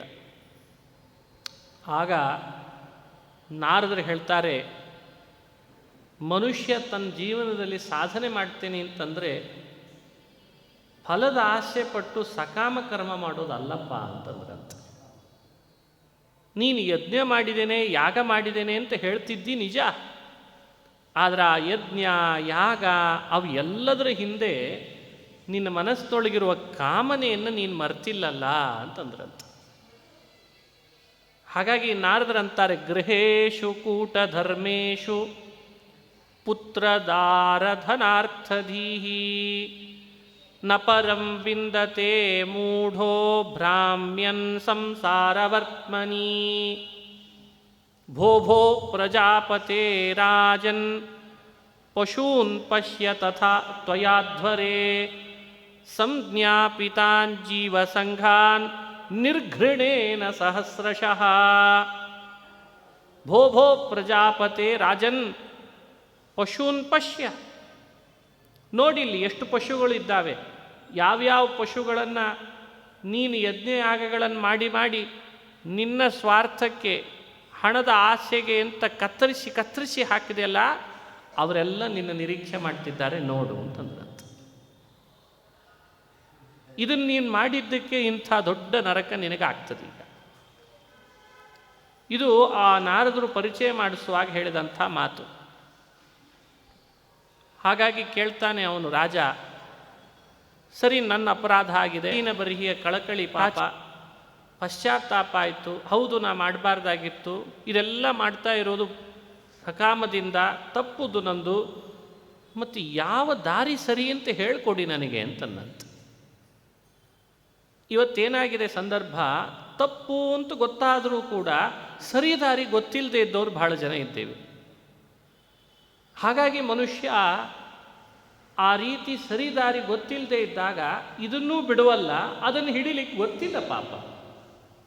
ಭಾಗವತ ಆ ಮೂಲಕವಾಗಿ ಒಂದು ಇತಿಹಾಸ ಹೇಳುವುದ್ರ ಮೂಲಕ ನಮಗದನ್ನು ಪರಿಚಯಿಸಿ ತಿದ್ದುಪಡಿ ಮಾಡಲಿಕ್ಕೆ ಪ್ರಯತ್ನ ಪಡ್ತದೆ. ಅತ್ರ ತೇ ಕಥಯಿಷ್ಯೇಹಂ ಇತಿಹಾಸಂ ಪುರಾತನಂ ಪುರಂಜನಸ್ಯ ಚರಿತಂ ನಿಬೋಧ ಗದತೋ ಮಮ ಅಂತ ಪ್ರಾರಂಭ ಆಗಿದೆ. ಒಂದು ಇತಿಹಾಸ ಹೇಳೋಣ ಅಂತಿದ್ದೇನೆ ನಿನಗೆ, ಪ್ರಾಚೀನ ಬರಹಿ, ಅದನ್ನು ಕೇಳು. ಪುರಂಜನ ಅಂತ ಒಬ್ಬ ಇದ್ದ. ಆಸೀತ್ ಪುರಂಜನೋ ನಾಮ ರಾಜ ರಾಜನ್ ಬೃಹಚ್ಶ್ರವಾಹ. ಪುರಂಜನ ಅಂತ ಒಬ್ಬ ಬಹಳ ಪ್ರಸಿದ್ಧನಾದ ರಾಜ. ಅವನಿಗೆ ಅವಿಜ್ಞಾತ ಅಂತ ಒಬ್ಬ ಸ್ನೇಹಿತನಿದ್ದ. ತಸ್ಯ ವಿಜ್ಞಾತ ನಾಮಾಸೀತ್ ಸಖಾ ವಿಜ್ಞಾತ ಚೇಷ್ಟಿತಃ. ಅವನ ಹೆಸರು ಅವಿಜ್ಞಾತ ಅಂತ. ಬಹಳ ಅದ್ಭುತ ಸ್ನೇಹಿತ ಈತ. ಇವನಿಗೆ ಒಂದು ಒಳ್ಳೆಯ ಪಟ್ಟಣ ಬೇಕು ಅಂತ ಅಪೇಕ್ಷೆ ಆಯಿತು. ಸೋನ್ವೇಷಮಾಣ ಶರಣಂ ಬಭ್ರಾಮ ಪೃಥಿವೀಂ ಪ್ರಭು. ಸರಿ, ಭೂಮಂಡಲವನ್ನು ಸುತ್ತಲಿಕ್ಕೆ ಶುರು ಮಾಡಿದ. ನನ್ನ ಪಟ್ಟಣ ನಾನು ಎಲ್ಲಿ ಮಾಡಿಕೊಳ್ಳಿ, ಯಾವುದನ್ನು ಮಾಡಿಕೊಳ್ಳಿ ಅಂತ ತಿರುಗುತ್ತಾ ಬರುವಾಗ, ನಾನು ರೂಪಂ ಯದಾ ವಿಂದತ್ ಅಭೂತ್ ಸವಿಮನಾ ಇವ. ಅವನಿಗೆ ಅಂತ ಕಟ್ಟಿಸ್ಕೊಳ್ಳಿಕ್ಕೆ ಒಂದು ಒಳ್ಳೆಯ ಪ್ರದೇಶ ಅವನಿಗೆ ಸಿಗಲೇ ಇಲ್ಲ. ಮನಸ್ಸಿನಲ್ಲಿ ಅನ್ಕೊಳ್ತಿದ್ದಾನೆ, ಎಲ್ಲಿ ಮನೆ ಕಟ್ಟಿಸ್ಲಿ, ಎಲ್ಲಿ ಮನೆ ಕಟ್ಟಿಸ್ಲಿ, ಎಲ್ಲಿ ಪಟ್ಟಣ ಮಾಡಲಿ ಅಂತ ಹುಡುಕ್ತಾನೆ ಇದ್ದಾನೆ, ಸಿಗ್ತಾ ಇಲ್ಲ. ಊರೂರಿಗೆ ತಿರುಗ್ತಾನೆ, ಅವನಿಗೆ ಸೆಟ್ ಆಗ್ತಾ ಇಲ್ಲ. ಕೆಲವರಿಗೆ ಹಂಗಾಗಿರ್ತದೆ ಜೀವನದಲ್ಲಿ.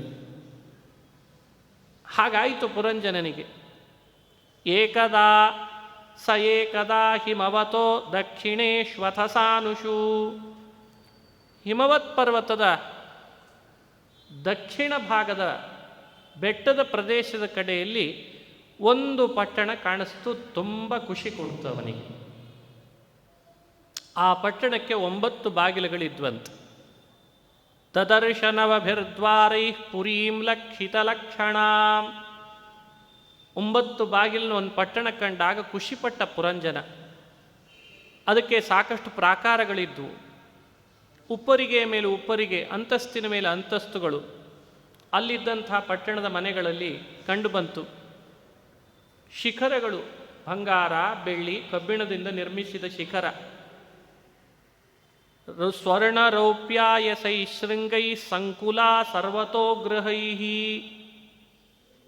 ಆ ಪಟ್ಟಣದಲ್ಲಿ ಸುತ್ತಾನೆ ಅನೇಕ ಥರದ ವಿಹಾರದ ಉದ್ಯಾನವನಗಳು. ಆ ಉದ್ಯಾನವನಗಳಿಗೆ ಹೋಗುವಂತಹ ದಾರಿಗಳು, ಬೀದಿಗಳು ಎಲ್ಲ ಬಹಳ ಅದ್ಭುತವಾಗಿ ನಿರ್ಮಾಣ ಆಗಿತ್ತಂತೆ ಪಟ್ಟಣ.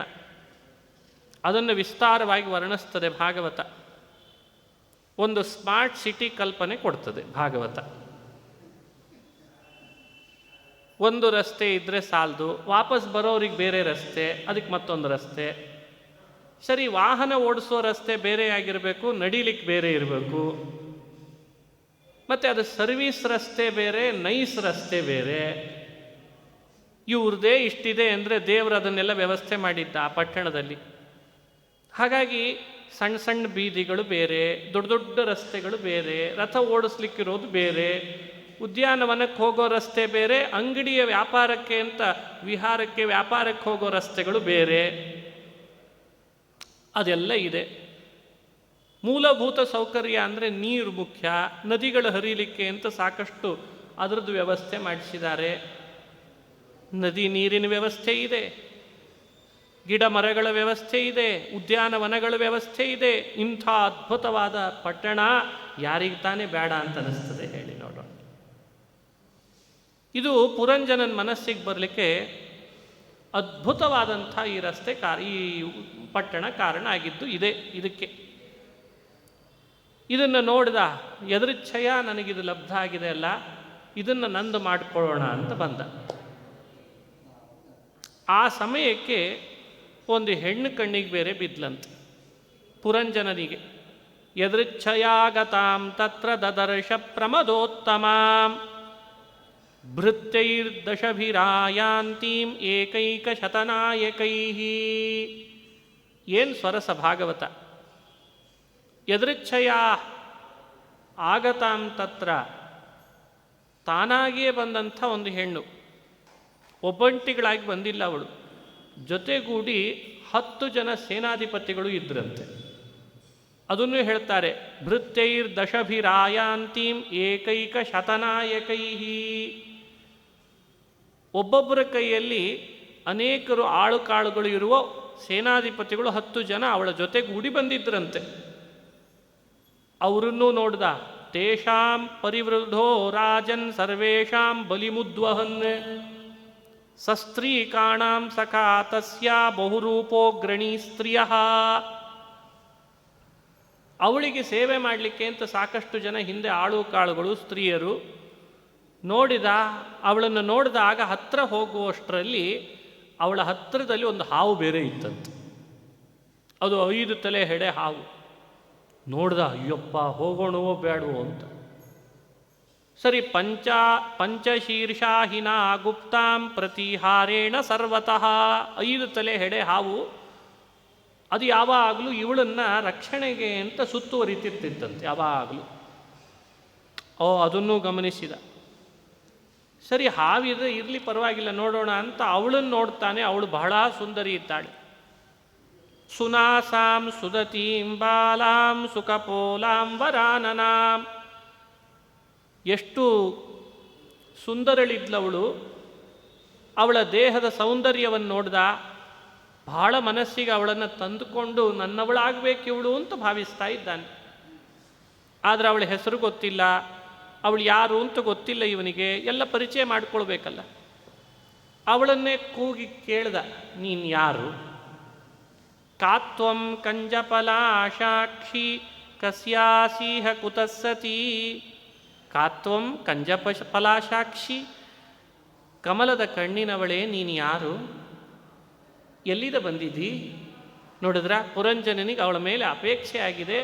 ಮಾತನಾಡಿಸ್ತಾ ಕೇಳ್ತಿದ್ದಾನೆ, ಕಸ್ಯಾಸೀಹ ಕುತಸ್ಸತಿ ಇಮಾಂ, ಉಪಪುರೀಂ ಭೀರು ಕಿಂಚಿಕೀರ್ಷಸಿ ಶಂಸಮೇ. ಇಷ್ಟು ದೊಡ್ಡ ಪಟ್ಟಣದಲ್ಲಿ ಇದ್ದೀಯಲ್ಲ ನೀನು ಒಬ್ಬಂಟಿಗಳಾಗಿ, ಏನು ಮಾಡ್ಕೊಂಡಿದ್ದಿ? ಯಾರು ಇವರೆಲ್ಲ ಭೃತ್ಯರು ಅಂದಾಗ ಅವಳನ್ನು ನೋಡಿ ಪೂರ್ಣ ಮೋಹಿತನಾಗಿದ್ದ ಪುರಂಜನ ಅವಳು ತನ್ನ ಪರಿಚಯ ಹೇಳಬೇಕು ಅಂತ ತನ್ನನ್ನು ತಾನು ಪರಿಚಯಿಸ್ತಾ ಹೇಳ್ತಾಳೆ. ಮೊದಲೇ ಮೋಹ ಮಾಡಿದ್ಲು, ಪುರಂಜನನನ್ನು ಮೊದಲೇ ಮೋಹಗೊಳಿಸಿದ್ಲು. ಇವನು ಮೋಹಿತನಾಗಿ ಮಾತನಾಡಿಸ್ತಿದ್ದಾನೆ ಅಂತ ತಿಳಿದು ಅವಳು ಹೇಳ್ತಾಳೆ, ನನ್ನ ಹೆಸರು ಪುರಂಜನಿ ಅಂತ ಹೇಳಿದ್ಲಂತ. ಸರಿ ಹೋಯ್ತು. ಆವಾಗ ಅಭ್ಯಭಾಷತ ತಂ ವೀರಂ ಹಸಂತಿ ವೀರಮೋಹಿನಿ ನವಿದಾಮ ವಯಂ ಸಮ್ಯಕ್ ಕರ್ತಾರಂ ಪುರುಷಋಷಭ. ನೋಡು, ನನ್ನನ್ನು ಹುಟ್ಟಿಸಿದ ಅಪ್ಪ ಯಾರು ಅಂತ ನನಗೆ ಗೊತ್ತಿಲ್ಲ, ಆದರೆ ನಾನು ಇಲ್ಲಿದ್ದೇನೆ. ನನ್ನ ಗೋತ್ರದ ಪರಿಚಯ ಮಾಡಿಸ್ಕೊಳ್ಳಿಕ್ಕೆ ನನ್ನ ಹತ್ರ ಆಧಾರ ಕಾರ್ಡ್ ಇಲ್ಲ. ಆತ್ಮನಶ್ಚ ಪರಸ್ಯಾಪಿ ಗೋತ್ರಂ ನಾಮ ಚ ಯತ್ಕೃತಂ ಇಹಾದ್ಯ ಸಂತಂ ಆತ್ಮಾನಂ ವಿದಾಮ ನ ತತಃ ಪರಂ. ಇವೆಲ್ಲ ಅವಳ ಮಾತು. ಅಂತೂ ಇದೊಂದು ಪಟ್ಟಣ ನಿರ್ಮಾಣ ಆಗಿತ್ತು. ನಾನಿಲ್ಲಿದ್ದೇನೆ ಬಹುಕಾಲದಿಂದ. ಇವರೆಲ್ಲ ನನ್ನ ರಕ್ಷಕರಾಗಿ ನಿಂತಿದ್ದಾರೆ. ಈ ಹೆಡೆ ಹಾವು, 5 ತಲೆ ಹೆಡೆ ಹಾವು ನನ್ನನ್ನು ಯಾವಾಗಲೂ ರಕ್ಷಣೆ ಮಾಡಲಿಕ್ಕಿರ್ತದೆ. ಇದು ನನ್ನ ಪಟ್ಟಣ, ನಾನು ಇಲ್ಲಿ ವಾಸ ಮಾಡಿಕೊಂಡಿದ್ದೇನೆ ಅಂತಂದ್ಲಂತ. ನೀನೂ ಬಂದಿದ್ದಿ, ನಿನ್ನ ನೋಡಿ ನನಗೂ ಮನಸ್ಸಾಗಿದೆ, ನಾವಿಬ್ಬರು ವಿವಾಹ ಮಾಡಿಕೊಂಡ್ರೆ ಚೆನ್ನಾಗಿರ್ತದೆ ಅಂತ ಅವಳೇ ಹೇಳಿಬಿಟ್ಲಂತ. ಅವನೇ ಬಯಸಿದ್ದ, ಇವಳೇ ಹೇಳಿಬಿಡ್ತಾಳೆ, ನಾನು ನಿನಗೆ ಬೇಕಾದದ್ದು ತಂದು ಕೊಡ್ತೇನೆ, ನೀನು ನನ್ನವನಾಗಿಬಿಡು. ಮಯೋಪನೀತಾನ್ ಗೃಹಾನಃ ಕಾಮಭೋಗಾಚ್ಛತಂ ಸಮಾಹ. ನಾನು ನಿನಗೆ ಬೇಕಾದ ತಂದು ಕೊಡ್ತೇನೆ ಅಂದಮೇಲೆ ಬೇಕಾದಷ್ಟು ಭೋಗದ ಜೀವನ ಮಾಡಲಿಕ್ಕೆ ಇಲ್ಲಿ ಏನು ಕೊರತೆ ಇದೆ? 100 ದಿನಗಳ ಕಾಲ ವಾಸ ಮಾಡಿಕೊಂಡು ಆರಾಮಾಗಿರ್ಬೋದು ಅಂತ ಅಂದುಬಿಟ್ಲಂತ. ಸರಿ ಇಂಥ ಪುರಂಜನ ಅವಳ ಮಾತುಗಳನ್ನು ಕೇಳಿ ಇನ್ನು ಹೆಚ್ಚು ವಿಚಾರ ಮಾಡೋದಕ್ಕಿಂತ ಗಾಂಧರ್ವ ವಿವಾಹ ಮಾಡ್ಕೊಂಡು ಬಿಡೋಣ ಅಂತ ವಿವಾಹ ಮಾಡ್ಕೊಂಡು ಬಿಟ್ರಂತ ದಂಪತಿಗಳಾದ. ಇದನ್ನು ಪುರಾಣ ನಮ್ಮ ಕಣ್ಣು ಮುಂದೆ ವರ್ಣಿಸ್ತದೆ. ಒಂದು ಗಂಡು ಒಂದು ಹೆಣ್ಣು ಆ ಅಮಲಿನಲ್ಲಿ ಮೈ ಮರೆಯೋದು, ಅವರು ತಮ್ಮ ಸ್ವೇಚ್ಛೆಗೆ ಅನುಗುಣವಾಗಿ ವಿವಾಹ ಮಾಡ್ಕೊಳ್ಳೋದು, ತಮಗೆ ಬೇಕಂತೆ ಭೋಗವನ್ನು ನಡೆಸೋದು ಅಂತೇನಿವತ್ತು ಅಲ್ಲಲ್ಲಿ ನೋಡ್ತೇವೆ. ಹಾಗೇ ಪುರಂಜನ ಹಾಗೂ ಆ ಹೆಣ್ಣು ನಡೆದದ್ದನ್ನು ಭಾಗವತ ನಮ್ಮ ಕಣ್ಣು ಮುಂದೆ ಇಡ್ತದೆ. ಹಾಗೆ ಆಯಿತು. ಇತಿ ತೌ ದಂಪತಿ ತತ್ರ ಸಮ್ಮುಹ್ಯ ಸಮಯಂ ಸ್ಮಿತಃ ತಾಂ ಪ್ರವಿಶ್ಯ ಪುರೀಂ ರಾಜನ್ ಮುಮುದಾತೆ ಶತಂ ಸಮಾಹ. ಅದರಲ್ಲಿ ಪ್ರವೇಶ ಮಾಡಿದ ಪುರಂಜನ ಪಟ್ಟಣದ ಸುಖಭೋಗದ ವೈಭವ ನೋಡಿ ಮೈಮರೆತು ಪುರಂಜನಿಯನ್ನು ವಿವಾಹ ಮಾಡಿಕೊಂಡು ದಂಪತಿಗಳಾಗಿ ಬಹುಕಾಲ ಭೋಗದ ಲಾಲಸೆಯಲ್ಲಿ ಮೈಮರೆತು ಬಿಟ್ರಂತೆ. ಅದನ್ನೂ ವ್ಯಾಸರು ಬಿಟ್ಟಿಲ್ಲ. ಅವ್ರು ಹೇಗಿದ್ರು ಅನ್ನೋದನ್ನು ವರ್ಣನೆ ಮಾಡ್ತಾರೆ. ಹೇಳಿ ಕೇಳಿ ವೇದವ್ಯಾಸರು ಅವ್ರು ಹೆಂಗೆ ಗಾನ ಮಾಡ್ತಿದ್ರು, ಎಲ್ಲಿ ಕೂಡ್ತಿದ್ರು, ಎಲ್ಲಿ ನಗುತ್ತಿದ್ರು, ಎಲ್ಲ ಸೆರೆ ಹಿಡಿದಿದ್ದಾರೆ ನೋಡ್ರಿ ವೇದವ್ಯಾಸ. ಏನು ಅದ್ಭುತ ಅವ್ರ ವರ್ಣನೆ, ಮೈ ರೋಮಾಂಚನ ಆಗ್ತದೆ. ಆ ಒಂದೊಂದು ಉಪ್ಪರಿಗೆ ಮೇಲೆ ಉಪ್ಪರಿಗೆ ಹತ್ತಿದ್ರೆ ಹೇಗೆ, ಅಲ್ಲಿ ಕೂಡ್ತಿದ್ರೆ ಹೇಗೆ, ಅದನ್ನೆಲ್ಲ ವರ್ಣನೆ ಮಾಡಿದ್ದಾರೆ. ಹೀಗೆ ಆ ಏನು ಪಟ್ಟಣದ ವರ್ಣನೆ ಇದೆ, ಅವರ ವಿಹಾರದ ವರ್ಣನೆ ಅದು ಚಮತ್ಕಾರವಾಗಿ ಮೂಡಿ ಬರ್ತದೆ. ದಿನಾ ಒಂದೇ ಉದ್ಯಾನವನದಲ್ಲಿ ವಿಹಾರ ಅಂತ ಇರ್ತಿರ್ಲಿಲ್ಲಂತೆ. ಆ ಪಟ್ಟಣದಲ್ಲಿ ಬೇರೆ ಬೇರೆ ವಿಹಾರದ ಉದ್ಯಾನವನಗಳನ್ನು ಆರಿಸ್ಕೋತಿದ್ರಂತೆ. ಇದು ಭೋಗದ ಲಾಲಸೆಯಲ್ಲಿ ಹೀಗೆ ಇರ್ತದಲ್ಲ, ಹಾಗೇ ಇದ್ರಂತವರು. ಒಂದೊಂದು ದಿವಸ ಒಂದೊಂದು ದಾರಿಯನ್ನು ಅವಲಂಬಿಸ್ತಿದ್ರು, ಆ ದಾರಿಯಲ್ಲಿ ಹೋಗ್ತಿದ್ರಂತೆ ನಡ್ಕೊಂಡು. ಖದ್ಯೋತಾವಿರ್ಮುಖಿ ಚ ಪ್ರಾಕ್ ದ್ವಾರಾವೇ ಕತ್ರ ನಿರ್ಮಿತೆ ವಿಭ್ರಾಜಿತಂ ಜನಪದಂ ಯಾತಿತಾಭ್ಯಾಂ ದ್ಯುಮತ್ಸಖಃ. ಉದ್ಯಾನವನಗಳ ಹೆಸರು ಬೇರೆ, ಉದ್ಯಾನವನಕ್ಕೆ ಹೋಗುವಂಥ ಬೀದಿಗಳ ಹೆಸರುಗಳು ಬೇರೆ. ಇವತ್ತೆಲ್ಲ ಬೀದಿಗಳ ಹೆಸರು ಚೇಂಜ್ ಮಾಡ್ತಿರ್ತಾರೆ ನೋಡ್ರಿ, 3-4 ವರ್ಷಕ್ಕೆ ಒಂದ್ಸಲಿ. ಇಲ್ಲಿ ಹಂಗೆ ಚೇಂಜ್ ಮಾಡಲಿಕ್ಕೆ ಅವಕಾಶ ಇಲ್ಲ ಅಷ್ಟೇ. ಇದು ಒಂದೇ ಥರ ಇತ್ತಂತೆ. ಎಲ್ಲ ಹಳದಿ ಬೋರ್ಡ್ ಅಂಟಿಸ್ಬಿಟ್ಟಿದ್ರು, ಅದಕ್ಕೆ ಒಂದೊಂದು ಹೆಸರುಗಳು ಆ ಬೀದಿಗಳಿಗೆ. ಕೆಲವು ಬೀದಿಗಳು ದಾರಿ ಎರಡಿರ್ತಾವೆ, ಆದರೆ ಹೋಗಿ ಸೇರೋ ಉದ್ಯಾನವನ ಒಂದೇ ಆಗಿರ್ತದಂತೆ. ಅದೊಂದು ವಿಚಿತ್ರ. ಹಾಗೆ ಅವನು ಅದು ಏನು ಕನ್ಸ್ಟ್ರಕ್ಷನ್ ವರ್ಕು ಭಾರಿ ವಿಚಿತ್ರವಾಗಿ ಮಾಡಿರ್ತಾರೆ ಕೆಲವು ಸ್ಮಾರ್ಟ್ ಸಿಟಿಗಳಲ್ಲಿ. ಹಾಗೆ ದಾರಿಗಳು ಎರಡು, ಹೋಗಿ ಸೇರೋ ಉದ್ಯಾನವನ ಒಂದಂತ. ಆಶ್ಚರ್ಯದ ಸಂಗತಿ. ಕೆಲವು ಕಡೆ ದಾರಿ ಒಂದು, ಹೋಗಿ ಸೇರೋ ಉದ್ಯಾನವನಗಳು ಎರಡಂತೆ. ಇಷ್ಟೇ, ಇದೇನು ಬಹಳ ದೊಡ್ಡದಲ್ಲ ಈ ಕಥೆ. ಆ ದಾರಿಗಳ ಹೆಸರು ಕೂಡ ಒಂದೇ ಇದೆ, ದಾರಿಯೂ ಒಂದೇ, ಹೋಗಿ ಸೇರೋ ಉದ್ಯಾನವನ ಮಾತ್ರ ಬೇರೆ. ವನಗಳ ಹೆಸರು ಬೇರೆ ಬೇರೆ. ಜುಮತ್ಸಖ ಅಂತ ಒಂದು ವನ, ಸೌರಭ ಅಂತ ಇನ್ನೊಂದು ವನ, ಹೀಗೆ ವನಗಳ ಹೆಸರು ಬೇರೆ ಬೇರೆ ಬೋರ್ಡ್ ಹಾಕಿದ್ದಾರೆ.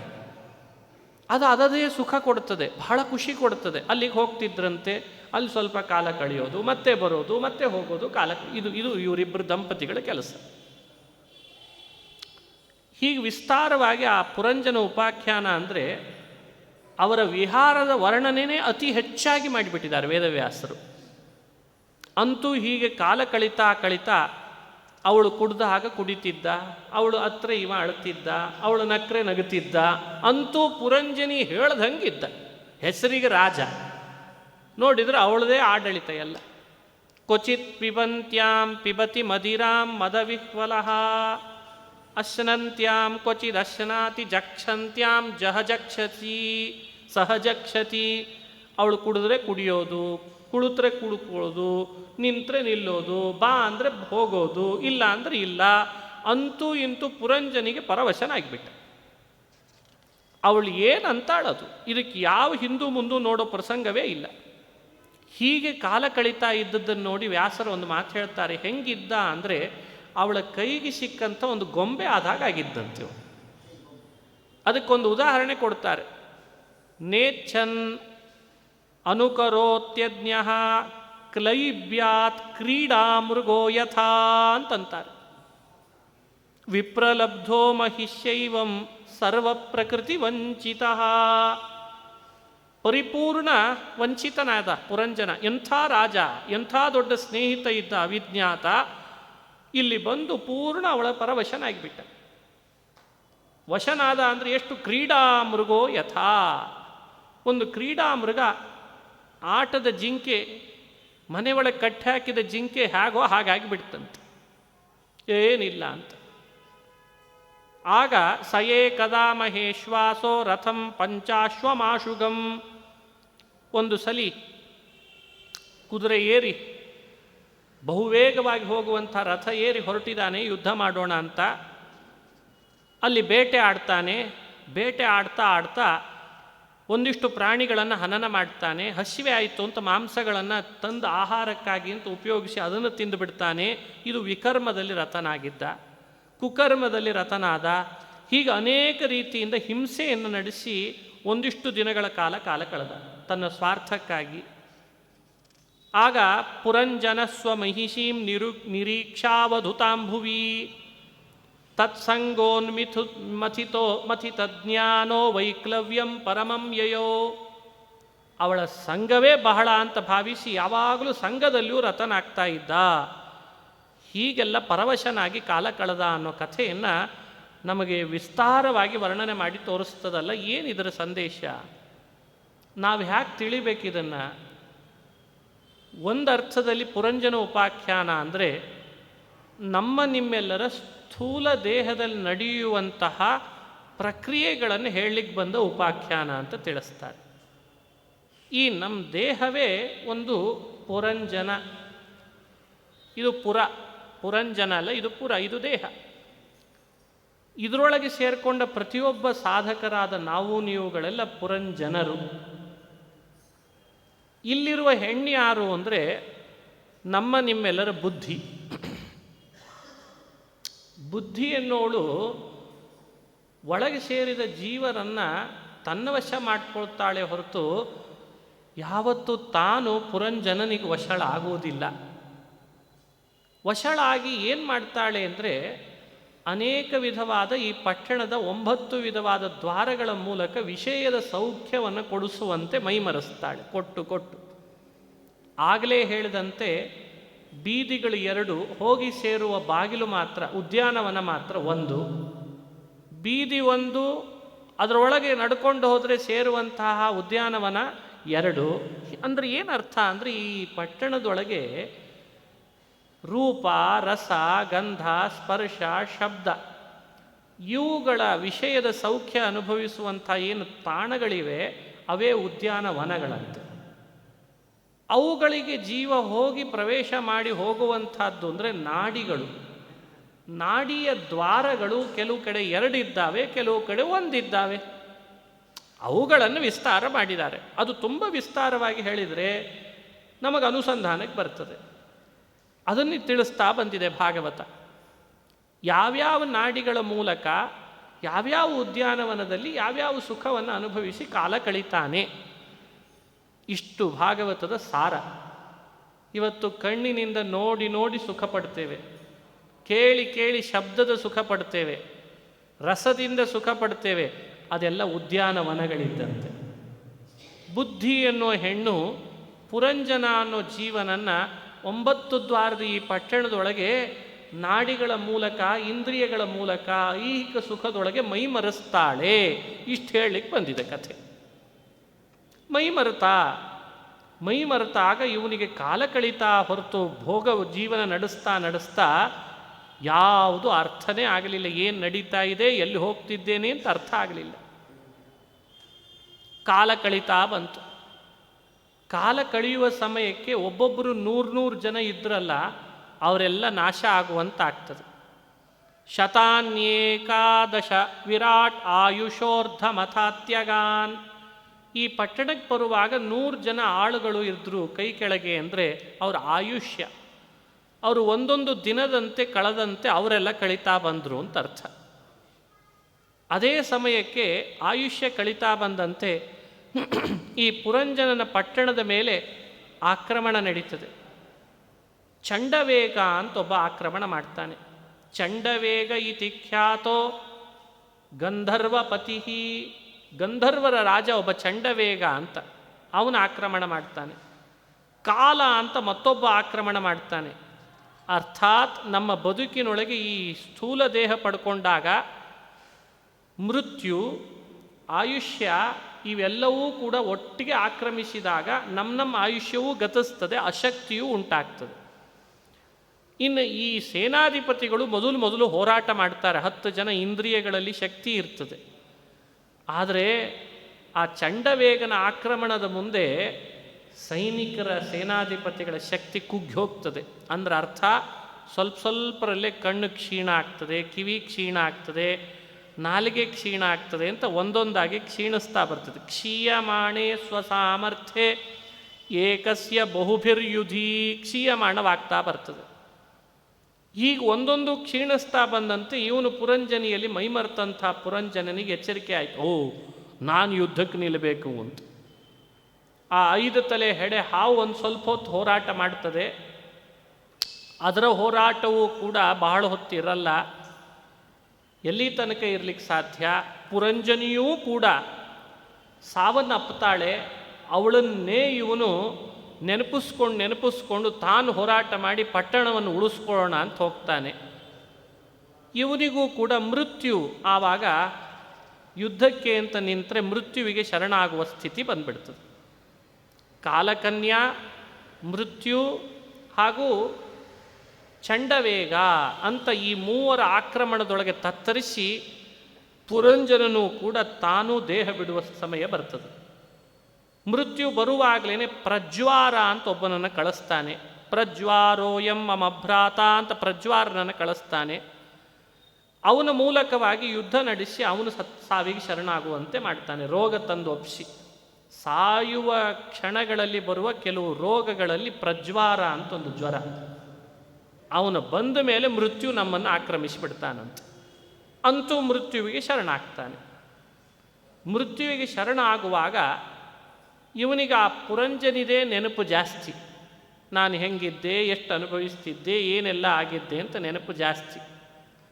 ಹೀಗಾಗಿ ಅದನ್ನೇ ನೆನಪಿಸ್ಕೊಳ್ತಾ ದೇಹವನ್ನು ಬಿಡೋ ಸಂದರ್ಭ ಬರ್ತದೆ.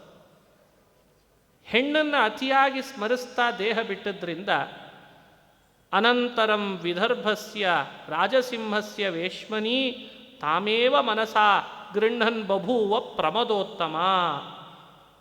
ಆ ಹೆಣ್ಣಿನ ಸೌಂದರ್ಯ, ಹೆಣ್ಣು ಅವಳ ಜೊತೆಯಲ್ಲಿ ಭೋಗ ಅನುಭವಿಸಿದ್ದು ನೆನಪಿಸ್ಕೊಂಡು ದೇಹ ಬಿಟ್ಟದ್ದಕ್ಕೆ ಈ ಪುರಂಜನ ಹೋಗಿ ಹೆಣ್ಣಾಗಿ ಹುಟ್ಟುತ್ತಾನಂತೆ ವಿದರ್ಭ ದೇಶದಲ್ಲಿ.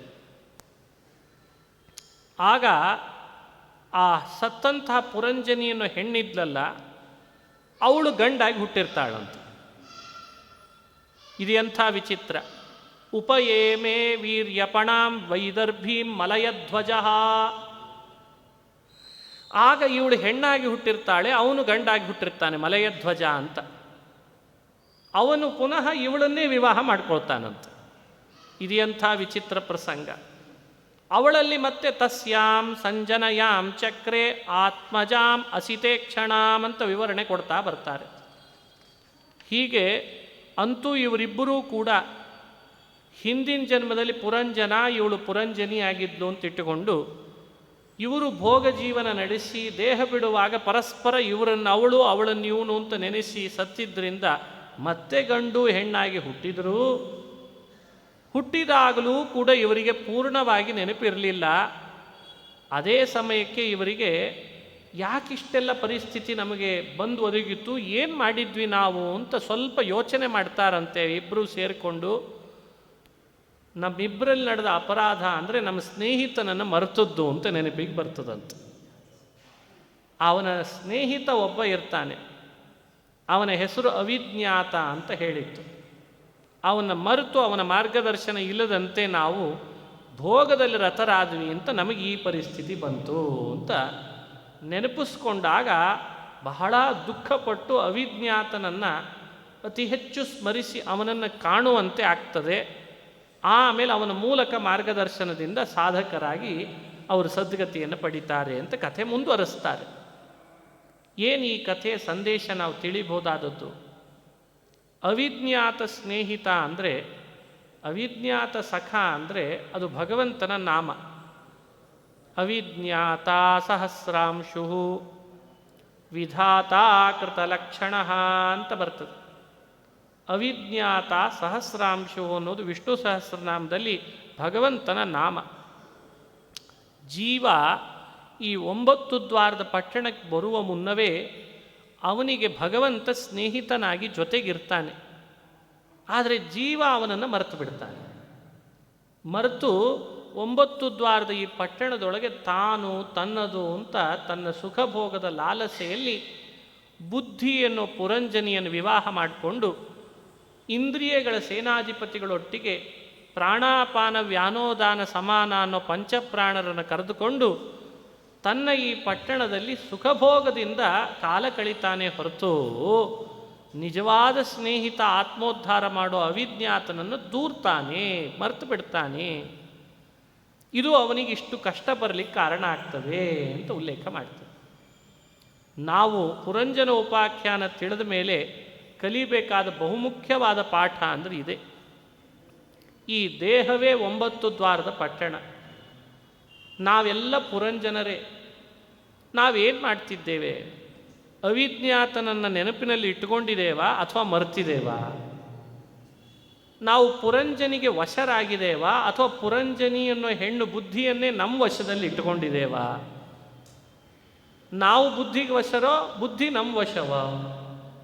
ಯೋಚನೆ ಮಾಡಬೇಕಲ್ಲ. ಇದು ಹೆಣ್ಣಿಗೆ ಗಂಡಿಗೆ ಅಂತ ಹೇಳ್ತಾ ಇಲ್ಲ ಕಥೆ. ಇದು ಹೆಣ್ಣಾದ್ರೇನು ಗಂಡಾದ್ರೇನು ಇಬ್ಬರಿಗೂ ಕೊಟ್ಟಿರೋ ದೇಹದ ದ್ವಾರಗಳು 9 ಇದ್ದಾವೆ. ಯಾರಿಗೆ ಗೊತ್ತಿಲ್ಲ 9 ದ್ವಾರಗಳ ಪರಿಚಯ? ಎಲ್ರಿಗಿದೆ. ಹಾಗಾಗಿ ಪ್ರತಿಯೊಬ್ಬರ ದೇಹ 9 ದ್ವಾರದ ಪಟ್ಟಣ. ಅವನು ಅಲಿತಾ ಬಂದ, ನನ್ನೂರು ಯಾವುದು ಮಾಡಿಕೊಳ್ಳಿ ಅಂತ ಪುರಂಜನ ಅಂದ್ರೆ ಅರ್ಥ ಅಲಿತಾನೆ, ಪಟ್ಟಣಗಳಿಂದ ಪಟ್ಟಣ ಬದಲಾಯಿಸ್ತಾನೆ ಅಂದ್ರೆ ಅರ್ಥ ನಾವು ದೇಹದಿಂದ ದೇಹ ಬದಲಾಯಿಸ್ತಾ ಬಂದಿರ್ತೇವಂತ. ಈಗಾಗಲೇ ನಮಗೇನು ಸಂಖ್ಯೆ ಗೊತ್ತು ಎಷ್ಟು ದೇಹ ಬದಲಾಯಿಸಿದ್ದೇವೆ ಅಂತ? ಎಷ್ಟೋ ದೇಹ ಬದಲಾಯಿಸ್ತಾ ಬಂದ್ಬಿಟ್ಟಿದ್ದೇವೆ. ಅಂತೂ ಅದು ಸರಿ ಇಲ್ಲ, ಅಲ್ಲೊಂದು ಕೊರತೆ, ಇದು ಸರಿ ಇಲ್ಲ, ಅಲ್ಲೊಂದು ಕೊರತೆ ಅಂತ ನೋಡ್ತಾ ಬಂದ್ವಿ. ಅಂತೂ ದೇವರು ನಮಗೆ ಹಿಮವತ್ ಪರ್ವತದ ಹತ್ತಿರದ ದಕ್ಷಿಣದ ಸಾಲಿನಲ್ಲಿ ಒಂದು ದೇಹ ತೋರಿಸಿದ ಅಂತ ಅರ್ಥ. ಅಂದರೆ ಅಭಿಪ್ರಾಯ ಏನು? ನಮ್ಮ ಸಂಸಾರದ ಈ ದೊಡ್ಡ ಹಿಮಾಲಯ ಪರ್ವತ ಏನಿದೆ ನಮ್ಮ ಕರ್ಮದ ಪರ್ವತ ಇದ್ದಂತೆ, ಮಂಜುಗಡ್ಡೆಯ ಪರ್ವತ, ಅದು ಕರಗಲೇಬೇಕು. ಅದರ ಹತ್ತಿರದಲ್ಲಿ ಒಂದು ಪಟ್ಟಣ ತೋರಿಸಿದ್ದಂತೆ. ಅದೇ ನಮ್ಮ ಈ ಸ್ಥೂಲ ದೇಹ ಅನ್ನೋ ಬೆಟ್ಟ. ಇಲ್ಲಿ ಅವ ಪ್ರವೇಶ ಮಾಡಿದ ಅಂದರೆ ನಾವು ಈ ಬೆಟ್ಟದೊಳಗೆ ನಮ್ಮ ಕರ್ಮಾನುಸಾರ ಪ್ರವೇಶ ಮಾಡಿದ್ವಿ. ಎದುರುಗಡೆ ಕಂಡ್ಲು ಪುರಂಜನಿ, ಏನು ಚೆನ್ನಾಗಿದ್ದಾಳಲ್ಲ ಅಂತ, ಅವಳನ್ನು ವಶ ಮಾಡಿಕೊಳ್ಬೇಕು ಅಂತ ಹೋದರೆ ಅವಳೇ ನಮ್ಮ ವಶ ಮಾಡಿಕೊಂಡು ಅವಳಿಗೆ ನಾವು ಅಧೀನರಾದ್ವಿ. ಕಾಲ ಕಳೀತಾ ಸುಖಭೋಗದ ಲಾಲಸೆಯಲ್ಲಿ ಮೈ ಮರೆತ್ವಿ. ಹಾಗೆ ಮಾಡ್ತಿದ್ದೇವೆ ಇವತ್ತು. ಮೈ ಮರೆತಾಗ ಮತ್ತೆ ಆಕ್ರಮಣ ಆಗೇ ಆಗ್ತದೆ. ಕಾಲಕನ್ಯೆಯ ಆಕ್ರಮಣ ಅಂದರೆ ಜರ. ಕಾಲಕನ್ಯಾ ಜರ ಸಾಕ್ಷಾತ್. ಎಷ್ಟು ದಿವಸದಂತೆ ಸುಖಭೋಗದ ಲಾಲಸೆಯಲ್ಲಿ ಮೈ ಮರಿತಾನೆ, ಜರ ಆಕ್ರಮಣ ಮಾಡ್ತಾಳೆ ಅಂದರೆ ಮುಪ್ಪು ಅಂತ ಅರ್ಥ. ಅವಳು ಆಕ್ರಮಣ ಮಾಡ್ತಾಳೆ. ಹಾಗೆ ಚಂಡವೇಗನ ಆಕ್ರಮಣ ಆಗ್ತದೆ, ಮೃತ್ಯುವಿನ ಆಕ್ರಮಣ ಆಗ್ತದೆ, ಪ್ರಜ್ವಾರನ ಆಕ್ರಮಣ. ಇನ್ನು ಈ ಪಟ್ಟಣ ಏನು ಉಳಿಲಿಕ್ಕೆ ಸಾಧ್ಯ ಹೇಳಿ? ಪದೇ ಪದೇ ದೇಹದ ಮೇಲೆ ಇಂತಿಷ್ಟು ಜನಗಳು ಆಕ್ರಮಿಸಿದಾಗ ಮೊದಲು ಹೋರಾಟ ಮಾಡ್ತಿರ್ತಾರೆ. ರೋಗ ನಿರೋಧಕ ಶಕ್ತಿ ಅಂತ ಹೇಳಿರ್ತಾರಲ್ಲ, ಅವನ್ನೇ ಈ ಅರ್ಥದಲ್ಲಿ ಹೇಳಿದೆ ಭಾಗವತ. ಮೊದಲು ವಯಸ್ಸಿನಲ್ಲಿ ಆಹಾರವನ್ನು ತಿಂದು ಗಟ್ಟಿಮುಟ್ಟಿದ್ದದ್ದಕ್ಕೆ ಪ್ರಾರಂಭದಲ್ಲಿ ಹೋರಾಟ ನಡೆಸ್ತಿರ್ತಾನೆ. ಅದು ನಾನು ಹೀಗೆ ನಾ ಹೀಗೆ ಅಂತ. ಅವು ರೋಗ ನಿರೋಧಕ ಶಕ್ತಿ ಕಡಿಮೆ ಆದಂಗೆ ದೇಹದೊಳಗೆ ಪ್ರಜ್ವಾರನೂ ಸೇರ್ಕೊಳ್ತಾನೆ. ಕಾಲಕನ್ಯೆ ಮೊದಲೇ ಸೇರಿಬಿಟ್ಟಿರ್ತಾಳೆ. ಯಾಕಂದರೆ ಇವರು ಯಾರೂ ಕೂಡ ಕಣ್ಣಿಗೆ ಕಾಣಿಸುವಂತೆ ನಮ್ಮ ಜೊತೆಗೆ ಹೋರಾಟ ಮಾಡಲ್ಲ ಅಂತ. ಇವತ್ತಿನ ಭಾಷೆಯಲ್ಲಿ ಹೇಳೋದಾದರೆ ವೈರಸ್ ಅಂತ ಇಟ್ಕೊಳ್ಬೋದು ಬೇಕಂದರೆ. ಅವತ್ತಿನ ಭಾಷೆಯಲ್ಲಿ ಬೇರೆ ಬೇರೆ ಹೆಸರು ಕೊಟ್ಟಿದ್ದಾರೆ ವೇದವ್ಯಾಸರು. ಅವ್ಯಕ್ತ ಗತಿಯಾಗಿ ಭೋಗಿಸು ಅಂತ ವರ ಕೊಟ್ಟಿದ್ದಂತೆ. ಕಾಲಕನ್ಯೆ ತನ್ನೋಳಿಗೆ ಕುರೂಪಳವಳು. ಒಂದು ಸಲ ಅವಳು ಓಡೋಡ್ಕೊಂಡು ಬರುವಾಗ ಎದುರುಗಡೆ ನಾರದರು ಸಿಕ್ಕರಂತೆ. ನನ್ನ ಮದುವೆ ಆಗ್ರಿ ಅಂತ ಕಟ್ಟು ಬಿದ್ಲಂತೆ ನಾರದರಿಗೆ. ನಾರದರಂದ್ರು, ಏನು ಇವಳನ್ನೇನು ಮದುವೆ ಆಗಲಿ ಅಂತಂದ. ಸ್ವತಃ ನಾರದರಿಗೆ, ಯಾಕಂದರೆ ಈ ಕಥೆ ಹೇಳ್ತಿರೋದೇ ನಾರದರು. ಕಾಲಕನ್ಯೆ, ಅಯ್ಯೋ ನಾನು ಮದುವೆಗಿದ್ವೆ ಆಗಲ್ಲ ಅಂತಂದ್ರು. ಕೊನೆಗೆ ಅವಳು ಮೃತ್ಯುವಿನ ಹತ್ರ ಹೋದ್ಲು, ನನ್ನ ಮದುವೆ ಆಗಬೇಕು. ಇಲ್ಲ, ನೀ ನನ್ನ ತಂಗಿ ಆಗಿದ್ಬಿಡು, ನಿನಗೊಂದು ವರ ಕೊಡ್ತೇನೆ ಅಂತಂದು. ಏನು? ನನ್ನನ್ನು ಅಂತ ಮದುವೆ ಮಾಡಿಕೊಂಡ್ರೆ ನಿಂಗೆ ನಿರ್ಬಂಧ ಜಾಸ್ತಿ, ನಿನಗೆ ಯಾರು ಬೇಕು ಅಂತ ಅನ್ನಿಸ್ತಾರೋ ಅವರನ್ನೆಲ್ಲ ಮದುವೆ ಮಾಡ್ಕೋ ಅಂತಂದಂತ. ಅವ್ಯಕ್ತಗತಿ ಅಂದರೆ ಇನ್ನೊಬ್ಬರಿಗೆ ಗೊತ್ತುಪಡಿಸದೆ ಅವರೊಳಗೆ ಸೇರಿ ಅವರನ್ನು ಭೋಗಿಸುವ ಶಕ್ತಿ ನಿನಗೆ ವರ ಕೊಡ್ತೇನೆ ಅಂತಂದಂತ. ಅದಕ್ಕೆ ಅವ್ಯಕ್ತಗತಿ ಅಂತನ್ನೋ ಶಬ್ದ ಅರ್ಥ ಕೊಡ್ತದೆ. ಹಾಗಾಗಿ ಜರ ಕಾಲಕನ್ಯೆ ಅಂತಿದ್ದಾಳಲ್ಲ, ನಿಮ್ಮೆಲ್ಲರ ಈ ದೇಹ ಅನ್ನೋ ಪಟ್ಟಣವನ್ನು ಆಕ್ರಮಿಸುವಾಗ ಬಹಳ ಬುದ್ಧಿವಂತಿಕೆಯಿಂದ ಒಳಗೆ ಸೇರ್ತಾಳೆ. ಹೇಗೆ ಅಂದರೆ ನಮಗೇ ಗೊತ್ತಾಗಲ್ಲ, ಹೀಗೂ ಒಬ್ಳು ನಮ್ಮೊಳಗೆ ಸೇರಿಲ್ಲ ಅಂತ ನಮ್ಮನ್ನು ಉಪಭೋಗಿಸ್ತಾ ಇರ್ತಾಳೆ. ಅಂದ್ರೆ ಅರ್ಥ ಅಶಕ್ತರನ್ನು ಮಾಡ್ತಾಳೆ ಅಂತ ಅರ್ಥ. ಇದೆಲ್ಲ ಪುರಾಣದಲ್ಲಿ ಬರುವ ವಿಸ್ತೃತವಾದ ಚರಿತ್ರೆಯ ಚಿಂತನೆ. ಬಹಳ ಅಶಕ್ತರನ್ನು ಮಾಡ್ತಾಳೆ ಅಲ್ವೇ? ಕಾಲಕನ್ಯೆ ಬಂದು ಸೇರಿಕೊಂಡ್ರೆ ಮತ್ತೆ ಅಶಕ್ತರಾಗೇ ಬಿಡ್ತೀವಿ. ಪ್ರಜ್ವಾರ ಅಂದರೆ ರೋಗ ಬರ್ತದೆ, ಜ್ವರ ಬರ್ತದೆ. ಇವತ್ತು ಹೆಸರು ಬೇರೆ ಇದೆ, ಪ್ರಜ್ವಾರ ಅಲ್ಲ, ಬೇರೆ ಇನ್ನೇನೋ ಹೆಸರು ಇಟ್ಟಿದ್ದಾರೆ ಈಗ. ಅಂತೂ ಕೊನೆಗೆ ನಮ್ಮನ್ನು ಮೃತ್ಯುವಿಗೆ ಶರಣು ಮಾಡಿಬಿಡ್ತದೆ. ಬಂತೇನು ಅದನ್ನು ಕೇಳ್ತಾರೆ ನಾರದರು. ನೋಡಿದೆಯಾ ಪ್ರಾಚೀನ ಬರೀ ಪುರಂಜನನಿಗೆ ಎಷ್ಟೆಲ್ಲ ಬಂದುಬಿಡ್ತು, ಅವಿಜ್ಞಾತನ ಮರುವು ಏನೆಲ್ಲ ತಂದು ಕೊಡ್ತು ಜೀವನದಲ್ಲಿ. ಹಾಗಾಗಿ ನಮಗೆ ಹೇಳಿಕೊಡೋ ಪಾಠ, ಅವಿಜ್ಞಾತ ಅಂತನಿಸಿದ ಶ್ರೀಹರಿಯನ್ನು ಯಾವತ್ತೂ ಮರೆಯದಂತೆ, ದೇಹದ ಪಟ್ಟಣದೊಳಗಿದ್ದೂ ಕೂಡ ಅವನ ಮರೆಯದಂತೆ, ಬುದ್ಧಿ ಅನ್ನೋ ಹೆಣ್ಣಿಗೆ ವಶರಾಗದಂತೆ ನಾವು ಸಾಧನೆ ಮಾಡಿಕೊಳ್ಳುವ ಎಚ್ಚರ ವಹಿಸಬೇಕು. ಇದೆಲ್ಲ ಬಿಟ್ಟು ನೀನು ಸ್ವಾರ್ಥಕ್ಕಾಗಿ ಕೂಟ ಧರ್ಮದಲ್ಲಿ ರತನಾಗ್ತಿ, ಸಕಾಮ ಧರ್ಮದಲ್ಲಿ ರತನಾಗ್ತಿ, ಹಿಂಸೆ ಮಾಡ್ತಿ ಪಶುಗಳನ್ನು, ಸರಿನೇ ಇದೆಲ್ಲ ಅಂತ ಅವನನ್ನು ತಿದ್ದುಪಡಿ ಮಾಡಿದ್ರಂತೆ. ಇದು ಪುರಂಜನ ಉಪಾಖ್ಯಾನದ ಅತ್ಯಂತ ಸಾರ ಭಾಗ. ನಾವಿದನ್ನು ಅರ್ಥೈಸ್ಕೊಳ್ಳೋ ಪ್ರಯತ್ನ ಮಾಡಬೇಕು. ಹಾಗಾಗಿ ಭಾಗವತ ಶ್ರವಣ 4ನೇ ಸ್ಕಂಧ ಮಾಡಿದ್ದೇವೆ ಅಂದರೆ ಪ್ರಾಚೀನ ಬರಿಹಿಗೆ ನಾರದರು ಮಾಡಿದ ಉಪದೇಶಕ್ಕೆ ಅನುಗುಣ ನಮ್ಮ ಪಟ್ಟಣ ಇದು ಬಿದ್ದೋಗೋ ಪಟ್ಟಣ, ಇದು 9 ಬಾಗಿಲಿನ ಪಟ್ಟಣ. ಇಲ್ಲಿ ಉದ್ಯಾನವನಗಳಿದೆ ಅಂತ ಕೇವಲ ವಿಹಾರಕ್ಕೆ ಮೀಸಲು ಮಾಡದೆ ಇದನ್ನು ನಿಷ್ಕಾಮ ಕರ್ಮ ಮಾಡಿ ಭಗವಂತನ ಮಂದಿರದಂತೆ ನಾವಿದನ್ನು ಕಾಪಾಡಬೇಕಂತ. ಆಗಿದು ಸಾರ್ಥಕ ಆಗ್ತದೆ. ಒಂದೊಂದು ಬಾಗಿಲುಗಳು ಭಗವಂತನ ಒಂದೊಂದು ಮಂದಿರ, ಮನೆ. ನಾವು ಅವುಗಳನ್ನು ಶುದ್ಧಿಗೊಳಿಸಿರ್ತೇವೆ ಅಂತಂದ್ರೆ ಅರ್ಥ ದೇವರ ಮನೆಯನ್ನು ಕಸಗುಡಿಸ್ತಿದ್ದೇವೆ ಅಂತ ಅರ್ಥ. ದೇವರ ಮನೆ ಕಸಗುಡಿಸೋ ಜವಾಬ್ದಾರಿ ದಿನನಿತ್ಯ ನಮಗಿರ್ತದೋ ಇಲ್ಲೋ. ಹಾಗೆ ಭಗವಂತ ಒದಗಿಸಿದಂತಹ ಈ ದೇಹ ಪಟ್ಟಣದ ಒಂದೊಂದು ಆ ಇಂದ್ರಿಯಗಳು ಅವನ ಮಂದಿರಗಳು. ಅಲ್ಲಿ ಮಾಡುವಂತಹ ದೇವರ ದೇವಸ್ಥಾನದ ಶುದ್ಧೀಕರಣ ಅಂತ ಭಾವಿಸ್ಬೇಕಂತ. ಏನೆಲ್ಲ ಆ ವಿಷಯಗಳನ್ನು ನಾವು ಇವತ್ತು ಸ್ವೀಕಾರ ಮಾಡ್ತೇವೆ, ರೂಪ, ರಸ, ಗಂಧ, ಸ್ಪರ್ಶ, ಶಬ್ದ, ಅವೆಲ್ಲ ನಮ್ಮ ದೇವಸ್ಥಾನದ ದೇವರಿಗೆ ನಾವು ಅರ್ಪಿಸುವ ಆಹುತಿಗಳು ಅಂತ ಚಿಂತನೆ ಮಾಡಬೇಕಂತ. ಆಗ ಸಾರ್ಥಕ ಆಗ್ತದೆ. ದೇವರಿಗೆ ಅರ್ಪಿಸುವ ನೈವೇದ್ಯ. ರೂಪ ಇದೆ ಅಂತ ನೋಡಬೇಡ, ನೋಡಿದ ರೂಪ ಎಲ್ಲ ಒಳಗಿರೋ ಭಗವಂತನಿಗೆ ಅಂತ ಅರ್ಪಿಸು. ಇದು ದೇಹದ ಪಟ್ಟಣದಲ್ಲಿ ನಾವು ಮಾಡಬೇಕಾದ ಅನುಸಂಧಾನ. ಇಡ, ಪಿಂಗಳ ಅಂತನ್ನೋ ನಾಡಿಗಳಿದ್ದಾವೆ. ಅವು ಯಮುನಾ, ಗಂಗಾ, ಸರಸ್ವತಿ ನದಿಗಳಿದ್ದಂತೆ ಭಾವಿಸ್ಬೇಕಂತ. ಆ ನದಿಗಳ ಸ್ಥಾನದಲ್ಲಿ ನಾಡಿಗಳನ್ನು ಪರಮಾತ್ಮ ಒಳಗೆ ಕೊಟ್ಟಿರ್ತಾನೆ ಅಂತ ಚಿಂತನೆ ಮಾಡಬೇಕು. ಹೀಗೆ ಈ ಒಳಗಿರುವ ಪಟ್ಟಣದ ಸಿಂಹಾಸನವನ್ನು ಏರಿ ಅಧಿಪತಿಯಾಗಿ ರಾಜನ ಸ್ಥಾನದಲ್ಲಿ ಭಗವಂತ ಇದ್ದಾನಂತೆ. ಈ ಪಟ್ಟಣದಲ್ಲಿ ಪ್ರತಿ ಇಂದ್ರಿಯಗಳಿಂದ ಆಗುವ ವಿಷಯಗಳ ಸಂಪರ್ಕವೂ ಕೂಡ ಒಂದೊಂದು ಸರಕುಗಳು ಅಂತ ಭಾವಿಸ್ಬೇಕಂತ.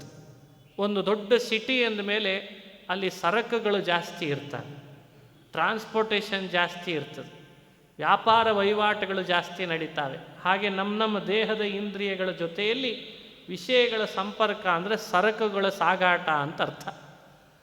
ಇದಕ್ಕೆ ಸರಿಯಾದ ಕಪ್ಪ ಒಪ್ಪಿಸಲೇಬೇಕಾಗ್ತದೆ ನಾವೆಲ್ಲ.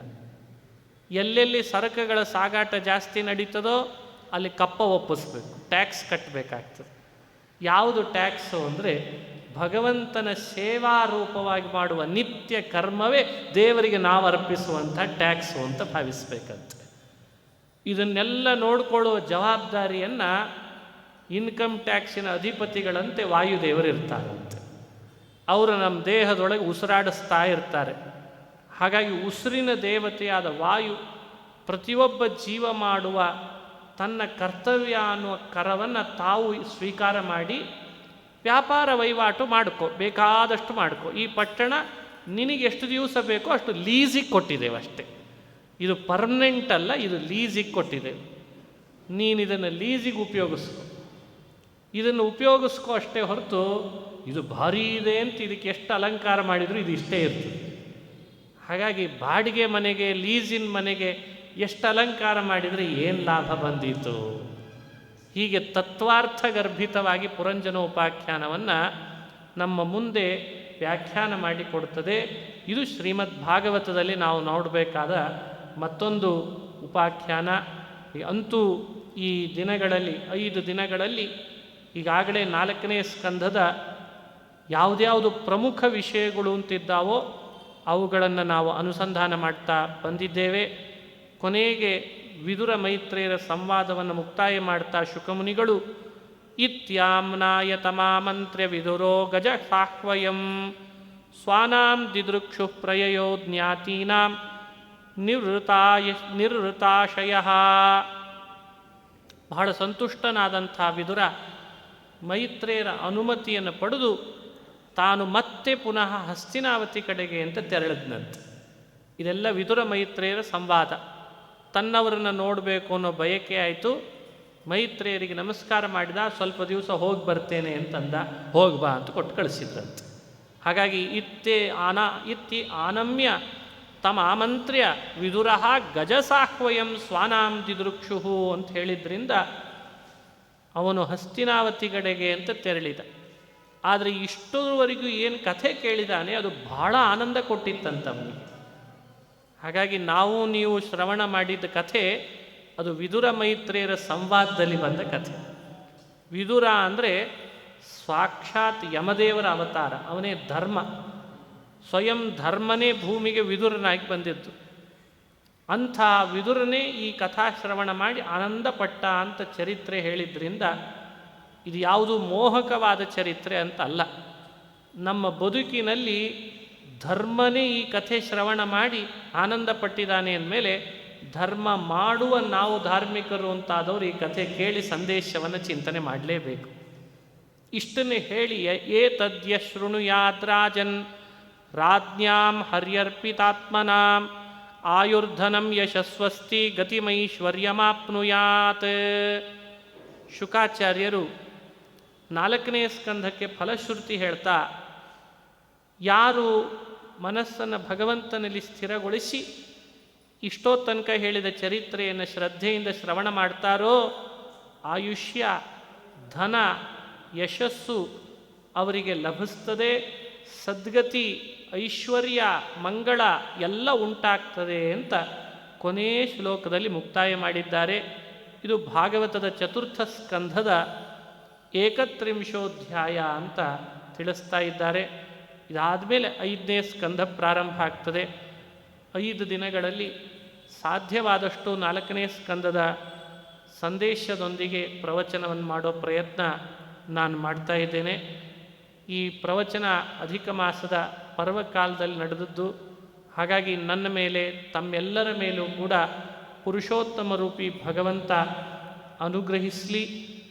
ಗೋಲೋಕದಲ್ಲಿರುವಂಥ ಪುರುಷೋತ್ತಮ ಈ ಮಾಸಕ್ಕೆ ಕೊಟ್ಟ ವರ, ಭಾಗವತಾದಿ ಸಚ್ಛಾಸ್ತ್ರದ ಶ್ರವಣ ಮಾಡಿದರೆ ಬೇರೆ ಮಾಸದಲ್ಲಿ ಮಾಡಿದ ಶ್ರವಣಕ್ಕಿಂತ 2 ಪಟ್ಟು ಹೆಚ್ಚು ಫಲ ಕೊಡ್ತಾನಂತೆ. ಹಾಗಾಗಿ ಈ ಮಾಸವೇ ಒಂದು ರೀತಿ ನಮಗೆ ನಿಮಗೆಲ್ಲ ಕೊಡುಗೆಯ ಮಾಸ. ತೊರೆ ಮಾಡಿ ಬನ್ನಿ ಅಂತ ಹಾಕಿರ್ತಾರೆ. ಇದು ಕೇವಲ ಯುಗಾದಿ ನವರಾತ್ರಿಗಳ ಆಫರ್ ಅಷ್ಟೆ. ಒಂದು ತಗೊಂಡ್ರೆ ಒಂದು ಫ್ರೀ ಇದ್ದಂತೆ. ಹಾಗೆ ಅಧಿಕ ಮಾಸದ ಕೊಡುಗೆ. ಇಲ್ಲಿ ಸ್ವಲ್ಪ ಪುಣ್ಯ ಗಳಿಸ್ತೇವೆ ಅಂತ ಹೊರಟ್ರೆ ಅತಿ ಹೆಚ್ಚು